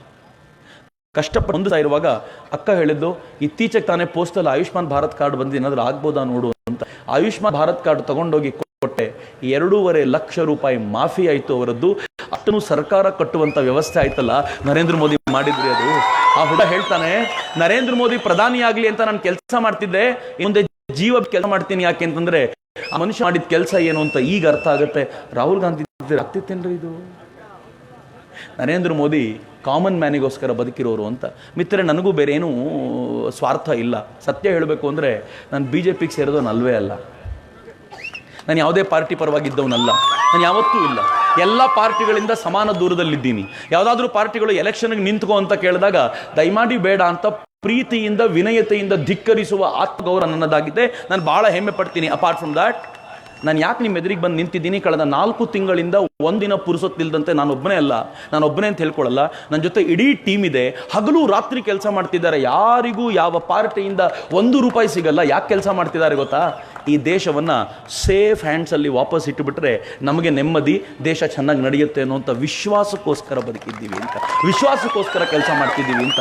ರಾಹುಲ್ ಗಾಂಧಿ ನರೇಂದ್ರ ಮೋದಿ ಜಾಗದಲ್ಲಿ ಕೂತಿದ್ದಿದ್ರೆ ಎಲ್ಲ ಆಗಲ್ಲ ಅನ್ಕೊಳ್ತಿದ್ವೋ, ಈಗೇನಾದರೂ ನರೇಂದ್ರ ಮೋದಿನ ಪಕ್ಕಕ್ಕಿಟ್ಟು ಮತ್ತೆ ರಾಹುಲ್ ಗಾಂಧಿನ ಕೂರಿಸ್ಬಿಟ್ರೆ ಎಲ್ಲವನ್ನು ಗಬ್ಬೆಬ್ಬಿಸ್ಬಿಡುತ್ತೆ ಅನ್ನೋ ಕಾರಣಕ್ಕೆ ನಾನು ನಿಮಗೆ ಕಳಕಳಿಯಿಂದ ಕೇಳ್ಕೊಳ್ತಿದ್ದೀನಿ. ನರೇಂದ್ರ ಮೋದಿ ಕಳೆದ ಬಾರಿ ಪ್ರಧಾನಿ ಆದಾಗ ನಿಮ್ಗೆಲ್ರಿಗೂ ಒಂದು ಬೇಸರ ಇದ್ದಿರಬೇಕು. ಯಾಕೆ ಅಂದರೆ ನರೇಂದ್ರ ಮೋದಿ ಅವರಿಗೆ 282 ಸೀಟು ದೇಶ ಕೊಡ್ತು, ಕೋಲಾರದ ಕಮಲವನ್ನು ನಾವು ಕೊಡ್ಲಿಲ್ವಲ್ಲಪ್ಪ ಅಂತ. ಮಿತ್ರರೇ, ಈ ಬಾರಿ ಕೋಲಾರದ ಕಮಲವನ್ನು ನಾವು ಸೇರಿಸಬೇಕಾಗಿದೆ. ಈ ಕೋಲಾರದ ಕಮಲವನ್ನು ನಾವು ಸೇರಿಸಿ ಯಾವ DK ರವಿಯವರ ಸಾವಿಗೆ ಕಾರಣವಾಗಿತ್ತಲ್ಲ, ಅದಕ್ಕೊಂದು ಪ್ರತೀಕಾರವನ್ನು ಕೂಡ ಈ ಬಾರಿ ತೆಗೆದುಕೊಳ್ಬೇಕು. ಮರಿಬೇಡಿ, ಅವರಿಗೆ ಆದಂಥ ಅವಮಾನವನ್ನು ನಾವು ಚೆನ್ನಾಗಿ ನೆನಪಿಟ್ಕೊಳ್ಬೇಕು. ಅವರಿಗೊಂದು ಗೌರವವನ್ನು ಕೂಡ ಈ ಬಾರಿ ಸಲ್ಲಿಸಬೇಕು. ನನಗೆ ಗೊತ್ತಿದೆ ಅದು ಸಂದರ್ಭ ಅಲ್ಲ ಅಂತ, ಆದರೆ ಈ ಸಂದರ್ಭಗಳನ್ನು ಬಳಸ್ಕೊಂಡು ಸರಿಯಾದ ಪಾಠ ಸರಿಯಾದ ವ್ಯಕ್ತಿಗಳಿಗೆ ನಾವು ಕಲಿಸ್ತಿಲ್ಲ ಅಂತಂದರೆ ಅವ್ರು ಯಾವತ್ತೂ ಪಾಠ ಕಲಿಯಲ್ಲ. ನಾವು ಹೀಗೆ ಇರ್ತೀವಿ. ನಾವು ಎಲೆಕ್ಷನ್ ಕೊನೆ 2 ದಿನ ಮಾರಾಟ ಆಗ್ತೀವಿ. ನಂಗೊಬ್ಬ ಕಾಂಗ್ರೆಸ್ ಲೀಡರ್ ಹೇಳ್ತಿದ್ರು, ಚಕ್ರವರ್ತಿ ಎಷ್ಟು ಗಂಟ್ಲು ಹರ್ಕೋತೀಯ ಹರ್ಕೋ, ಕೊನೆ 2 ದಿನ ನಮಗೆ ವೋಟರ್ಸನ್ನು ಬದಲಾಯಿಸೋದು ಗೊತ್ತು ಅಂತ. ನಾನಂದೆ, ಕಾಲ ಬದಲಾಗಿದೆಯಪ್ಪ, ನಿನ್ನ ಹತ್ರ 2,000 ರೂಪಾಯಿ ತಗೊಂಡು ವಾಪಸ್ ನರೇಂದ್ರ ಮೋದಿಗೆ ವೋಟ್ ಹಾಕೋ ಜನರೇ ಇದ್ದಾರೆ ಈಗ, ನೀನೇನು ತಲೆ ಕೆಡಿಸ್ಕೊಳ್ಬೇಡ ಅಂತ. ನಾನು ಕಾಂಗ್ರೆಸ್ಗೆ ಮಾತಾಡ್ತಾ ತಮಾಷೆ ಮಾಡ್ತಾ ಇದ್ದೆ, ನರೇಂದ್ರ ಮೋದಿ ಸಿಕ್ಕಾಪಟ್ಟೆ ಪಾಪ್ಯುಲರ್ ಆಗ್ಬಿಟ್ಟಿದ್ದಾರೆ ಕಣಯ್ಯ. ನರೇಂದ್ರ ಮೋದಿ ಇಂದಿರಾ ಗಾಂಧಿ ಎಷ್ಟು ಪಾಪ್ಯುಲರ್ ಆಗಿದ್ರು ಅಷ್ಟೇ ಪಾಪ್ಯುಲರ್ ಆಗಿದ್ದಾರೆ ಅಂತ. ಅವನಂದ ಬೇಸರ ಮಾಡ್ಕೊಂಡ, ಇಲ್ಲ ರೀ ಚಕ್ರವರ್ತಿ, ಇಂದಿರಾ ಗಾಂಧಿಗಿಂತ ಸ್ವಲ್ಪ ಜಾಸ್ತಿ ಪಾಪ್ಯುಲರ್ ನರೇಂದ್ರ ಮೋದಿ ಅಂತ. ನಾನು ಸ್ವಲ್ಪ ತೀಟೆ ಮಾಡೋಣ ಅಂತ, ತರಲೆ ಮಾಡೋಣ ಅಂತ, ಇಲ್ಲ ರೀ ಇಂದಿರಾ ಗಾಂಧಿ ಸಿಕ್ಕಾಪಟ್ಟೆ ಪಾಪ್ಯುಲರ್ ಆಗಿದ್ರು ಅಂದ್ರೆ ಏನಾದ್ರು ಗೊತ್ತಾ? ಇಲ್ಲ ಚಕ್ರವರ್ತಿ ಅವರೇ, ಇಂದಿರಾ ಗಾಂಧಿ ಯಾರು ಅಂತ 7ನೇ ಕ್ಲಾಸ್ ದಾಟಿದ ಹುಡುಗರಿಗೆ ಮಾತ್ರ ಗೊತ್ತಿರ್ತಿತ್ತು, ಆದ್ರೆ ಈ ಪುಣ್ಯಾತ್ಮ 2ನೇ ಕ್ಲಾಸಿನ ಮಕ್ಕಳಿಗೂ ಗೊತ್ತಿರಿ, ಮೋದಿ ತಾತ ಅಂತಿರ್ತಾರ್ರಿ ಅಂತ. ನಾನು ಹೇಳಿದೆ, ನೀನ್ ಗೊತ್ತು? ಕಾಂಗ್ರೆಸ್ ಹೇಳಿ, ನನಗೆ ಗೊತ್ತು, ನನ್ನ ಮೊಮ್ಮಗ ಹೇಳ್ಕೊಂಡು ತಿರ್ಗಾದಲ್ರಿ ಮನೇಲಿ, ಏನ್ ಮಾಡಿ ಸಾಯಿಲಿ ಅಂದ್ರು. ಅವನಂಗೊಂದು ಹೇಳಿರು, ನರೇಂದ್ರ ಮೋದಿ ಆದ್ರೂ 2ನೇ ಕ್ಲಾಸಿನ ಮಕ್ಕಳಿಗೂ ವೋಟ್ ಹಾಕೋ ಅಧಿಕಾರ ಇದೆ ಅಂತಂದ್ರೆ ನಾವು ತಿಪ್ಪರ್ಲಾಗ ಹೊಡೆದ್ರು ಎಲೆಕ್ಷನ್ ಗೆಲ್ತಿರ್ಲಿಲ್ಲ. ನರೇಂದ್ರ ಮೋದಿ ಅಷ್ಟು ಮ್ಯಾಜಿಕ್ ಮಾಡಿಟ್ಬಿಟ್ಟಿದ್ದಾರೆ ಅಂತ, ನರೇಂದ್ರ ಮೋದಿ ಅಷ್ಟು ಆಳಕ್ಕೆ ಇಳಿದು ಬಿಟ್ಟಿದ್ದಾರೆ ಅಂತ, ಅಷ್ಟು ಜನರ ಮನಸ್ಸಿಗೆ ಮುಟ್ಟಿದ್ದಾರೆ ನರೇಂದ್ರ ಮೋದಿ. ಇವರನ್ನು ಸೋಲಿಸಬೇಕು ಅಂತ, ಇವ್ರನ್ನ ಸೋಲಿಸ್ಲಿಕ್ಕೆ ಸಾಧ್ಯ ಇಲ್ಲ ಅಂತ ಗೊತ್ತಿಯೇ ಇವರೆಲ್ಲರೂ ಕೈ ಹಿಡ್ಕೊಂಡು ನಿಂತುಬಿಟ್ರು. ಮಹಾಗಠಬಂಧನ ಕಟ್ಕೊಂಡು ನಿಂತಿದ್ದಾರಲ್ಲ, ಇವರೆಲ್ಲರೂ ಕೈ ಹಿಡ್ಕೊಂಡು ನಿಂತಿರೋದು ಯಾಕೆ ಅಂತಂದ್ರೆ ಇದೇ ಕಾರಣಕ್ಕೆ. ನಾನು ಹೆದರ್ಕೊಂಡಿದ್ದೆ ಮಹಾಗಠಬಂಧನ ಆದಾಗ. ಒಬ್ಬ ಅಜ್ಜಿ ಕೇಳಿದೆ, ಅಜ್ಜಿ ಹಳ್ಳಿ ಹೆಣ್ಮಗಳು, ಅಜ್ಜಿ ಇವರೆಲ್ಲರೂ ಒಟ್ಟಾಗಿದ್ದಾರೆ, ಮೋದಿ ಸೋಲ್ತಾರ? ಅಜ್ಜಿ ಹೇಳ್ತಾ, ಮಗ ಮಗ 100 ಕತ್ತೆ ಒಂದಾದ್ರೂ ಒಂದು ಕುದುರೆ ಆಗಲ್ಲ ಕಣಯ್ಯ, ಯಾಕೋ ತಲೆ ಕೆಡ್ಸ್ಕೊತೇವೆ ನೀವು. ಚೆನ್ನಾಗಿದ್ದಾರೆ ಮಾತು. ಇವತ್ತಾರೋ ಹೇಳ್ತಿದ್ರು, ಈ ಮಹಾಗಠಬಂಧನ ಹೊಸ್ತಲ್ಲ ಚಕ್ರವರ್ತಿ, ನಮ್ಮ ಮನೇಲಿ ನಮ್ಮ ಮಾಡ್ತಿದ್ವು ಅನ್ನ ಅಂತ ಹೇಳಿ, ನಮ್ಮ ಮಹಾಗಠಬಂಧನ ಮಾಡ್ತಿದ್ದೆ ಹೆಂಗೆ ಅಂತ. ಅವಳಂದು ನಮ್ಮ ಮನೇಲಿ ಸ್ನಾನ ಮಾಡಿ ಉಳಿದಿರುತ್ತಲ್ಲ ಸೋಪು, ಅವೆಲ್ಲ ಸೇರಿ ನಮ್ಮಮ್ಮ ಗಠಬಂಧನ ಮಾಡ್ತಿದ್ಲು ಅಂತ. ನಾನು ಸರಿ ಎಂದೆ. ಅಷ್ಟಾದ್ರೂ ಆ ಸೋಪನ್ನು ಸ್ನಾನಕ್ಕೆ ಬಳಸ್ತಿರ್ಲಿಲ್ಲ, ಟಾಯ್ಲೆಟ್ಗೆ ಹೋಗಿ ಬಂದ್ಮೇಲೆ ಒರೆಸ್ಕೊಳ್ಳೋಕೆ ಬಳಸ್ಕೊಳ್ತಾ ಇದ್ವಿ ಚಕ್ರವರ್ತಿ ಎಂದ್ರು. ನನ್ನಂದ್ರೆ ಏನೇನು ಯೋಚನೆ ಮಾಡ್ತಾರಪ್ಪ ಜನ ಅಂತ. ಮಹಾಗಠಬಂಧನ ಯಾವುದು ಹೊಸದಲ್ಲ. ಇವರೆಲ್ಲರೂ ಯಾಕೆ ಇವ್ರ ಬಗ್ಗೆ ಇಷ್ಟು ಕೀಳರಿಮೆ ಗೊತ್ತೇನು? ಜನರಿಗೆ ಬೇಜಾರಿರೋದು ಗೊತ್ತೇನು? ಇವರಿಗೆ ಯಾರಿಗೂ ದೇಶದ ಉದ್ಧಾರದ ಆಸೆ ಇಲ್ಲ. HD ದೇವೇಗೌಡರು ಮಹಾಗಠಬಂಧನದಲ್ಲಿ ಇದಾರಲ್ಲ, ಅವ್ರಿಗೇನು ಆಸೆ ನಿಮ್ಗೆ ಅಂತ ಕೇಳಿ, ಇನ್ನೊಂದ್ಸಲ ಪ್ರಧಾನಿ ಆಗ್ಬಿಡ್ಬೇಕು. ಯಾಕೆ ಏನ್ ಗೊತ್ತಿಲ್ಲ. HD ದೇವೇಗೌಡರು ಕಟ್ಟಿರುವಂತ ಈ ಪಾರ್ಟಿ ಆದ್ರೂ ಹೇಗಿದೆ ಅಂತಂದ್ರೆ, ಅಪ್ಪ ಪ್ರಧಾನಮಂತ್ರಿ, ಮಗ ಮುಖ್ಯಮಂತ್ರಿ, ಅಣ್ಣ ಮಂತ್ರಿ, ಮುಖ್ಯಮಂತ್ರಿಯ ಹೆಂಡತಿ MLA, ಅಣ್ಣನ ಹೆಂಡತಿ ZP ಮೆಂಬರು, ಮುಖ್ಯಮಂತ್ರಿಯ ಮಗ ಒಂದ್ ಕಡೆ MP, ಮುಖ್ಯಮಂತ್ರಿ ಅಣ್ಣನ ಮಗ ಒಂದ್ ಕಡೆ MP. ಅದಕ್ಕೆ ಯಾರೋ ಹೇಳ್ತಿದ್ರು, ನಮ್ಮ ಸಂಸಾರ ಆನಂದ ಸಾಗರ ಅಂತ ಕನ್ನಡದ ಆಡಿತ್ತಲ್ಲ, ಹೆಂಗಲ್ವ, ನಮ್ಮ ಸಂಸಾರ ಕರ್ನಾಟಕ ಸರ್ಕಾರ ಅಂತೇವೆ, ಸರ್ಕಾರವೇ ಸಂಸಾರ ಅಂತ.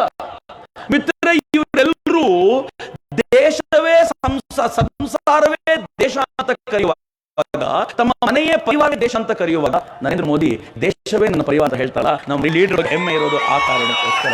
ಮಿತ್ರ, ಈ ಮನುಷ್ಯನೇನಾದ್ರೂ ಈ ಬಾರಿ ಗೆಲ್ಲಿಸಲಿಲ್ಲ ಅಂತಂದ್ರೆ ಭಾರತ ಕ್ರಿಟಿಕಲ್ ಸಿಚುಯೇಷನ್ಗೆ ಹೋಗ್ಬಿಡುತ್ತೆ.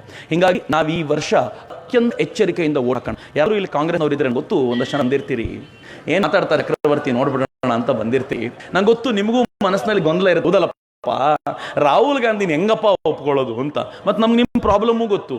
ನೀವು ಜವಾಹರ್ಲಾಲ್ ನೆಹರು ಆದಾಗ ಮೇರಾ ನಂಬರ್ ಆಯ್ ಆಯೇಗಾ ಅಂತ ಕಾಯ್ಕೊಂಡಿದ್ರಿ, ಇಂದಿರಾ ಗಾಂಧಿ ಬಂದ್ಬಿಟ್ಲು. ಮೇರಾ ನಂಬರ್ ಆಯೇಗಾ ಅನ್ಕೊಂಡಿದ್ರಿ, ರಾಜೀವ್ ಗಾಂಧಿ ಬಂದ್ರು. ರಾಜೀವ್ ಗಾಂಧಿ ಇದ್ದಾಗ ಮೇರಾ ನಂಬರ್ ಆಯೇಗಾ ಅನ್ಕೊಂಡ್ರೆ ರಾಜೀವ್ ಗಾಂಧಿ ತೀರ್ಕೊಂಡ ತಕ್ಷಣ ಸೋನಿಯಾ ಗಾಂಧಿ ಬಂದ್ಲಮ್ಮ. ಸೋನಿಯಾ ಗಾಂಧಿ ಹೋದ್ಮೇಲೆ ಆದ್ರೂ ಬರುತ್ತಾ ಮೇರಾ ನಂಬರ್ ಅಂತ ಅನ್ಕೊಂಡ್ರೆ ರಾಹುಲ್ ಗಾಂಧಿ ಬಂದ. ರಾಹುಲ್ ಗಾಂಧಿ ಹೋದ್ಮೇಲೆ ಪಕ್ಕಾ ಮೇರಾ ನಂಬರ್ ಆಯೇಗಾ ಅನ್ಕೊಂಡ್ರೆ ಕಾಂಗ್ರೆಸ್ ಅವರು ವಾದನ ಕರ್ಕೊಂಡ್ ಬಂದ್ಬಿಟ್ರು. ಈಗ ಕಾಂಗ್ರೆಸ್ ಕಾರ್ಯಕರ್ತರು ಚಕ್ರವರ್ತಿ ಜಿ ಮೇರಾ ನಂಬರ್ ನೈ ಆಯೇಗಾ, ಮೇರಾ ನಂಬರ್ ನೈ ಆಯೇಗಾ. ಯಾಕೆ ಅಂದ್ರೆ ರಾಹುಲ್ ಗಾಂಧಿಗೆ ಇಬ್ಬರು ಮಕ್ಕಳು, ಈ ಪ್ರಿಯಾಂಕಾ ವಾದ್ರಾ ಇಬ್ಬರು ಮಕ್ಕಳಿದ್ದಾರಲ್ಲ, ಅವ್ರು ಬೇರೆ ಬರ್ತಾ ಅವ್ರ ಕಾಲನ್ನು ತೊಳಿಬೇಕಲ್ಲ, ಎಲ್ಲಿವರೆಗೂ ಈ ಕೆಲಸ ಮಾಡ್ಬೇಕು ಅಂತ ಟೆನ್ಷನ್ ಅವರಿಗೆ ಬಂದಿದೆ. ನಿಮಗೂ ದೇಶದ ಕುರಿತಂತೆ ಒಳ್ಳೆ ಭಾವನೆ ಇದ್ರೆ ಕಾಂಗ್ರೆಸ್ ಲೀಡರ್ ಜೊತೆ ತಿರುಗಾಡಿ, ಅನಿವಾರ್ಯತೆ ಇದೆ. ಆದರೆ ಚುನಾವಣೆ ಅನ್ನೋದು ಗುಪ್ತ ಮತದಾನ ಅಂತ ಮರಿಬೇಡಿ. ನೀವು ಒಳಗಡೆ ಬೂತ್ ಒಳಗಡೆ ಹೋದಾಗ ನೀವು ಯಾರಿಗೆ ಓಟ್ ಹಾಕ್ತೀರಾ ಅಂತ ಯಾರಿಗೂ ಗೊತ್ತಾಗಲ್ಲ. ನೀವು ಏನೇ ಆಗಲಿ, ಕ್ಯಾಂಡಿಡೇಟ್ ಯಾರೇ ಇರಲಿ, ನರೇಂದ್ರ ಮೋದಿ ಅವರ ಬಿಜೆಪಿಗೆ ಮತ್ತು ಕಮಲಕ್ಕೆ ವೋಟ್ ಮಾಡಿಬಿಡಿ. ಯಾಕೆಂದ್ರೆ ದೇಶಭಕ್ತ ಆಗುವ ಅವಕಾಶ ಪದೇ ಪದೇ ಸಿಗಲ್ಲ. ಸಿಕ್ಕ ಅವಕಾಶ ಕಳ್ಕೊಳ್ಬೇಡಿ. ಈ ರಾಷ್ಟ್ರವನ್ನ ಸಮರ್ಥ ಕೈಯಲ್ಲಿ ಇಡ್ಲಿಕ್ಕೆ ನಾವೆಲ್ಲರೂ ಕಾಗೋಣ. ಮಾಲೂರಿನವರೆಲ್ಲರೂ ಕೂಡ ಇವತ್ತು ನಾವು ಒಟ್ಟಾಗಿದ್ದೀವಲ್ಲ, ಮಾಲೂರಿನವ್ರು ಇರೋರಿಗೆ ನಾನು ಅತ್ಯಂತ ಒಂದಷ್ಟು ಪ್ರಶ್ನೆಗಳನ್ನು ಕೇಳಬೇಕು ಅಂತಿದ್ದೀನಿ. ಪ್ರಶ್ನೆಗಳೇನು ಅಂತಂದ್ರೆ, ಈ ಪ್ರಶ್ನೆಗಳಿಗೆ ನೀವು ಉತ್ತರ ಹೌದು ಅಥವಾ ಇಲ್ಲ ಅಂತ ಕೊಡಬೇಕು. ನಿಮಗೆ ನರೇಂದ್ರ ಮೋದಿ ಅವ್ರ ಬಗ್ಗೆ ಎಷ್ಟು ಗೊತ್ತು ಅಂತ ನಾನು ಕೇಳೋದು. ಇಲ್ಲಿ ಕಾಂಗ್ರೆಸ್ ಅವರು ಇದ್ರೆ ನರೇಂದ್ರ ಮೋದಿ ಅವ್ರ ಬಗ್ಗೆ ಏನೇನು ಆರೋಪ ಮಾಡಬಹುದು ಅಂತ ಅವ್ರಿಗೆ ಗೊತ್ತಾಗ್ಲಿ ಅಂತ ನಾನು ಕೇಳ್ಕೊಳ್ಳೋದು. ಯಾಕಂದ್ರೆ ಕಾಂಗ್ರೆಸ್ನವ್ರಿಗೆ ಆರೋಪ ಮಾಡೋದೇ ಗೊತ್ತಿಲ್ಲ. ನಾನೊಂದ್ಸಲ ಕೇಳಿದೆ, ನರೇಂದ್ರ ಮೋದಿ ಅವ್ರ ಬಗ್ಗೆ ನಿಮಗಿರೋ ಪ್ರಾಬ್ಲಮ್ ಏನು?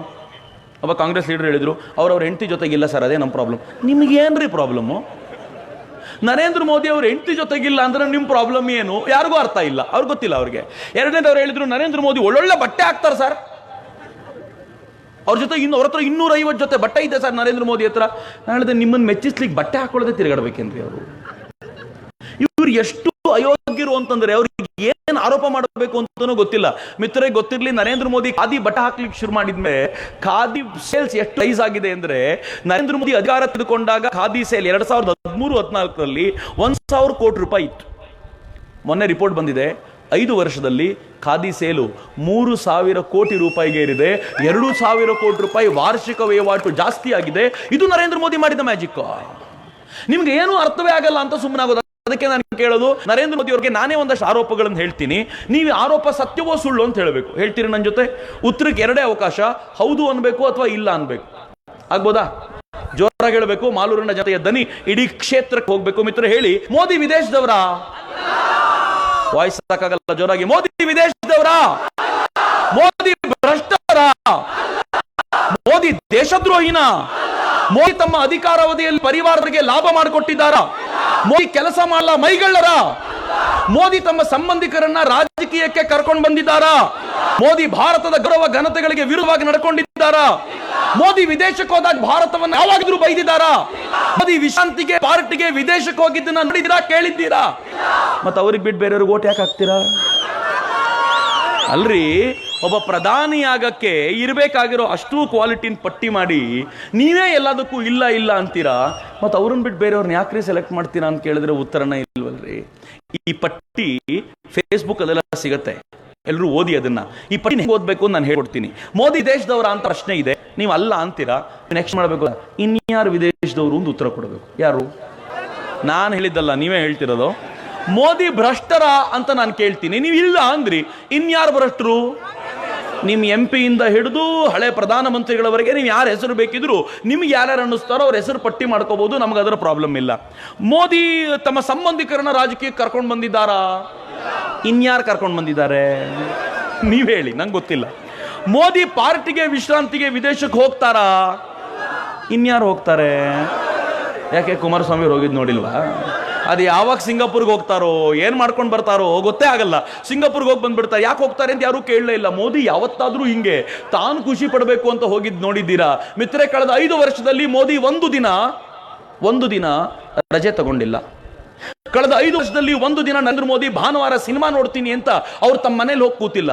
ಕಳೆದ 5 ವರ್ಷದಲ್ಲಿ ಒಂದು ದಿನ ಮೋದಿ ಹುಷಾರಿಲ್ಲ ನನಗೆ ಮನೇಲಿ ಮಲಗಿರ್ತೀನಿ ಅಂತ ಹೇಳಲಿಲ್ಲ. ಕಳೆದ 5 ವರ್ಷದಲ್ಲಿ ಸ್ವಂತಕ್ಕೋಸ್ಕರ ಮೋದಿ ಹಬ್ಬನೂ ಆಚರಣೆ ಮಾಡ್ಕೊಳ್ಳಿಲ್ಲ. ದೀಪಾವಳಿಯೂ ಕೂಡ ಸೈನಿಕರ ಜೊತೆ ಆಚರಣೆ ಮಾಡುವಂತ ಅಪ್ರತಿಮವಾದ ಲೀಡರ್. ಅದಕ್ಕೆ ನಾನು ಕೇಳ್ಕೊಳ್ಳು, ಈ ಬಾರಿ ಎಚ್ಚರಿಕೆ ಇರಲಿ ಅಂತ. ನಮ್ಮ ಎದುರಿಗಿರುವಂಥ ಈ ಮಹಾಗಠಬಂಧನಲ್ಲಿ ಯಾರಿದ್ದಾರೆ ಗೊತ್ತೇನು? ದೇವೇಗೌಡರ ಮಗ, ಫಾರೂಕ್ ಅಬ್ದುಲ್ಲಾ ಮಗ, ಸೋನಿಯಾ ಗಾಂಧಿ ಮಗ. ಆ ಕಡೆ ನೀವು ಹೋದರೆ ಮುಲಾಯಂ ಸಿಂಗ್ ಅವನ ಮಗ, ಲಾಲೂ ಪ್ರಸಾದ್ ಯಾದವ್ ಅವನ ಮಗ, ಚಂದ್ರಶೇಖರ್ ಅವನ ಮಗ ಚಂದ್ರಬಾಬು ನಾಯ್ಡು ಮಕ್ಕಳು ಮೊಮ್ಮಕ್ಕಳು ಇವ್ರ ಎದುರುಗಡೆ ನಮ್ಮ ಕ್ಯಾಂಡಿಡೇಟ್ ಯಾರು ಗೊತ್ತಾ? ದೇಶದ ಮಗ ನರೇಂದ್ರ ಮೋದಿ ನಮ್ಮ ಕ್ಯಾಂಡಿಡೇಟ್. ಏನ್ ಮಜಾ ಇದೆ ರೀ. ಈ ಕ್ಯಾಂಡಿಡೇಟ್ನ ಗೆಲ್ಲಿಸ್ಕೊಳ್ದೆ ಹೋದ್ರೆ ಅನ್ಯಾಯ ಆಗ್ಬಿಡುತ್ತೆ. ನಾನು ನಿಮ್ಮನ್ನಂತೂ ಕೇಳ್ಕೊಳ್ತೀನಿ, ಕಳೆದ 30 ವರ್ಷಗಳಿಂದ ಒಂದೇ ಪಾರ್ಟಿಯನ್ನು ಆರಿಸಿ ಆರಿಸಿ ಆರಿಸಿ ಡೆವಲಪ್ಮೆಂಟ್ನ ರೇಸ್ನಲ್ಲಿ ಹಿಂದುಳಿದಿದ್ದೀವಲ್ಲ, ಈ ಬಾರಿ ಬದಲಾಯಿಸಿ. ಈ ಬಾರಿ ಭಾರತ ಮಾತೆಗೆ ಏನಾದರೂ ಹಾರ ಹಾಕುವಾಗ ಆ ಹಾರದಲ್ಲಿ ಅನುಮಾನವೇ ಇಲ್ಲದಂತೆ ಕೋಲಾರದ ಕಮಲವೂ ಇರುವಂತೆ ನೋಡ್ಕೊಳ್ಳಿ ಅಂತ ಕೇಳ್ಕೊಳ್ಳಿಕ್ಕೋಸ್ಕರ ನಿಮ್ಮೆದುರಿಗೆ ಬಂದಿದ್ದೀನಿ. ಈ ಮಾಲೂರಿನ ಹುಡುಗರು 2 ಪೋಡಿಯಂ ಮಾಡಿದ್ದಾರೆ. ನಮ್ಮ ಹುಡುಗರು ಕೇಳಿದ್ರು ಯಾಕೆ 2 ಪೋಡಿಯಂ ಅಂತ. ಯಾಕ ನರೇಂದ್ರ ಮೋದಿ ಬರೋಕ್ಕಿಂತ ಮುಂಚೆ ಮನಮೋಹನ್ ಸಿಂಗು ಅಂತ ಪೋಡಿಯಂ ಅಲ್ಲಿ ಮಾತಾಡ್ತಿದ್ರು. Bullet proof podium. ಯಾದ್ರು ಹೊಡೆದಿರ್ದು ಬಿಡೋರು ಆದ್ರೂ ಪಾಪ ಅವ್ರನ್ನ ಯಾರೇ ಹೊಡಿತಾರೆ ಪಾಪ. ಅವರು ಓದೋದು ಹೆಂಗಿತ್ತು ಅಂತಂದ್ರೆ ಆಗಸ್ಟ್ 15ರ ಭಾಷಣವನ್ನ ಬರ್ಕೊಂಡು ಬರ್ತಿದ್ರು, ತಲೆ ತಗ್ಗಿಸಿ ಓದ್ತಾ ಇದ್ರು. ಆದ್ರೆ ನರೇಂದ್ರ ಮೋದಿ ಬಂದ್ಮೇಲೆ ಹೆಂಗಾಯ್ತು ಗೊತ್ತಾ? ತಲೆ ತಗ್ಸೋದಿಲ್ಲ, ತಲೆ ಎತ್ಕೊಂಡೇ ಮಾತನಾಡಿ ನರೇಂದ್ರ ಮೋದಿ ಬುಲೆಟ್ ಪ್ರೂಫ್ ನಡುವೆ ಅಡಗಿ ಕೂತ್ಕೊಳ್ಳಿಲ್ಲ. ನರೇಂದ್ರ ಮೋದಿ ಓಪನ್ ಆಗಿ ಬಂದು ಜನರ ಮುಂದೆ ನಿಂತ್ಕೊಂಡ್ರು. ನಾನು ನಿಮ್ಮ ನಡುವೆ ಇದ್ದೀನಿ ಅಂತ ಹೇಳುವಂತ ಅಪ್ರತಿಮವಾದ ಪ್ರಧಾನಮಂತ್ರಿ ಸಿಕ್ಕಿದ್ರಲ್ಲ ಅಂತ ಈ ಹುಡುಗರ 2 ಪೋಡಿಯಂ ಇಟ್ಟು ತೋರಿಸಿದ್ದಾರೆ. ಬದಲಾವಣೆ ನಿಮ್ಮೆದುರಿಗಿದೆ. ಅದು ಹಳೆಯ ಸರ್ಕಾರ, ಇದು ಹೊಸ ಸರ್ಕಾರ. ನಿಮ್ಗೆ ಈ ಸರ್ಕಾರ ಬೇಕೋ, ಹೆದರಿಕೆಯಿಂದ ಇರುವಂತ ಆ ಸರ್ಕಾರ ಬೇಕು ಅಂತ ಇವತ್ತು ನೀವು ನಿಶ್ಚಯ ಮಾಡಬೇಕು. ಹೊಸ ಭಾರತ ಕಡೆ ನಾವು ಹೊರಳಬೇಕಾಗಿದೆ. ವಿಶ್ವಗುರು ಭಾರತವನ್ನ ನಿರ್ಮಾಣ ಮಾಡಬೇಕು ಎನ್ನುವಂತ ಅತ್ಯಂತ ಕಳಕಳಿ ನಿಮ್ಮ ಎದುರಿಗೆ ನಿಂತಿದ್ದೀನಿ. ಮಿತ್ರರೇ, ಒಂದು ಪುಟ್ಟ ಪ್ರಯೋಗವನ್ನು ಮಾಡಬೇಕು. ಮಹಾಗಠಬಂಧನವರು ಕೈ ಹಿಡ್ಕೊಂಡು ನಿಂತಿದ್ದಾಗ ನೀವೆಲ್ಲರೂ ಗಾಡಿಯಾಗಿದ್ದೀರಿ, ಟೆನ್ಷನ್ ಮಾಡ್ಕೊಂಡಿದ್ದೀರಿ. ನಾನು ಕೂಡ ಟೆನ್ಷನ್ ಮಾಡ್ಕೊಂಡಿದ್ದೆ. ಇವತ್ತು ಮಾಲೂರು ಒಂದು ಸಂದೇಶ ಕೊಡೋಣ. ಎಲ್ಲರೂ ನಿಮ್ಮ ಕೈಗಳ ಮೇಲೆ ಕೆತ್ತಿ, ಎಲ್ಲರೂ ಪಕ್ಕದಲ್ಲಿರೋ ಕೈಗಳು ಹಿಡ್ಕೊಳ್ಳಿ. ಇವತ್ತು ಮಾಲೂರಿನಲ್ಲಿ ಮಹಾಗಠಬಂಧನದ ಎದುರಿಗೆ ಮಾಲೂರಿನ ಮಹಾ ಜನತೆ ಒಟ್ಟಾಗಿದ್ದೀವಿ. ಮಹಾಗಠಬಂಧನ್ ವರ್ಸಸ್ ಮಹಾ ಜನತೆ ಮಾಲೂರಿಂದ ಮಾಡ್ತಾ ಇದೆ. ನಾವೆಲ್ಲರೂ ಈ ಬಾರಿ ನರೇಂದ್ರ ಮೋದಿ ಅವರನ್ನು ಪ್ರಧಾನ ಮಾಡ್ಕೊಳ್ತೀವಿ ಎನ್ನುವ ಉತ್ಕಂಠದ ಘೋಷಣೆ. ಮಿತ್ರರೇ, ನನ್ನ ಜೊತೆಗೆ ನಾನು ಹರ ಹರ ಮೋದಿ ಅಂತೀನಿ, ಘರ್ ಘರ್ ಮೋದಿ ಅಂತ ಹೇಳಿ. ಹರ ಹರ ಮೋದಿ, ಹರ್ ಹರ್ ಮೋದಿ, ಹರ್ ಹರ್ ಮೋದಿ, ಹರ್ ಹರ್ ಮೋದಿ. ಮಿತ್ರರೇ, ಜೋರಾಗಿ ಘೋಷಣೆ ಕೊಡಿ. ಬಲ ಭಾರತ್ ಮಾತಾ ಕಿ, ಬಲ ಭಾರತ್ ಮಾತಾ ಕಿ. ವಂದೇ ವಂದೇ. ಜೈ ಹಿಂದ್.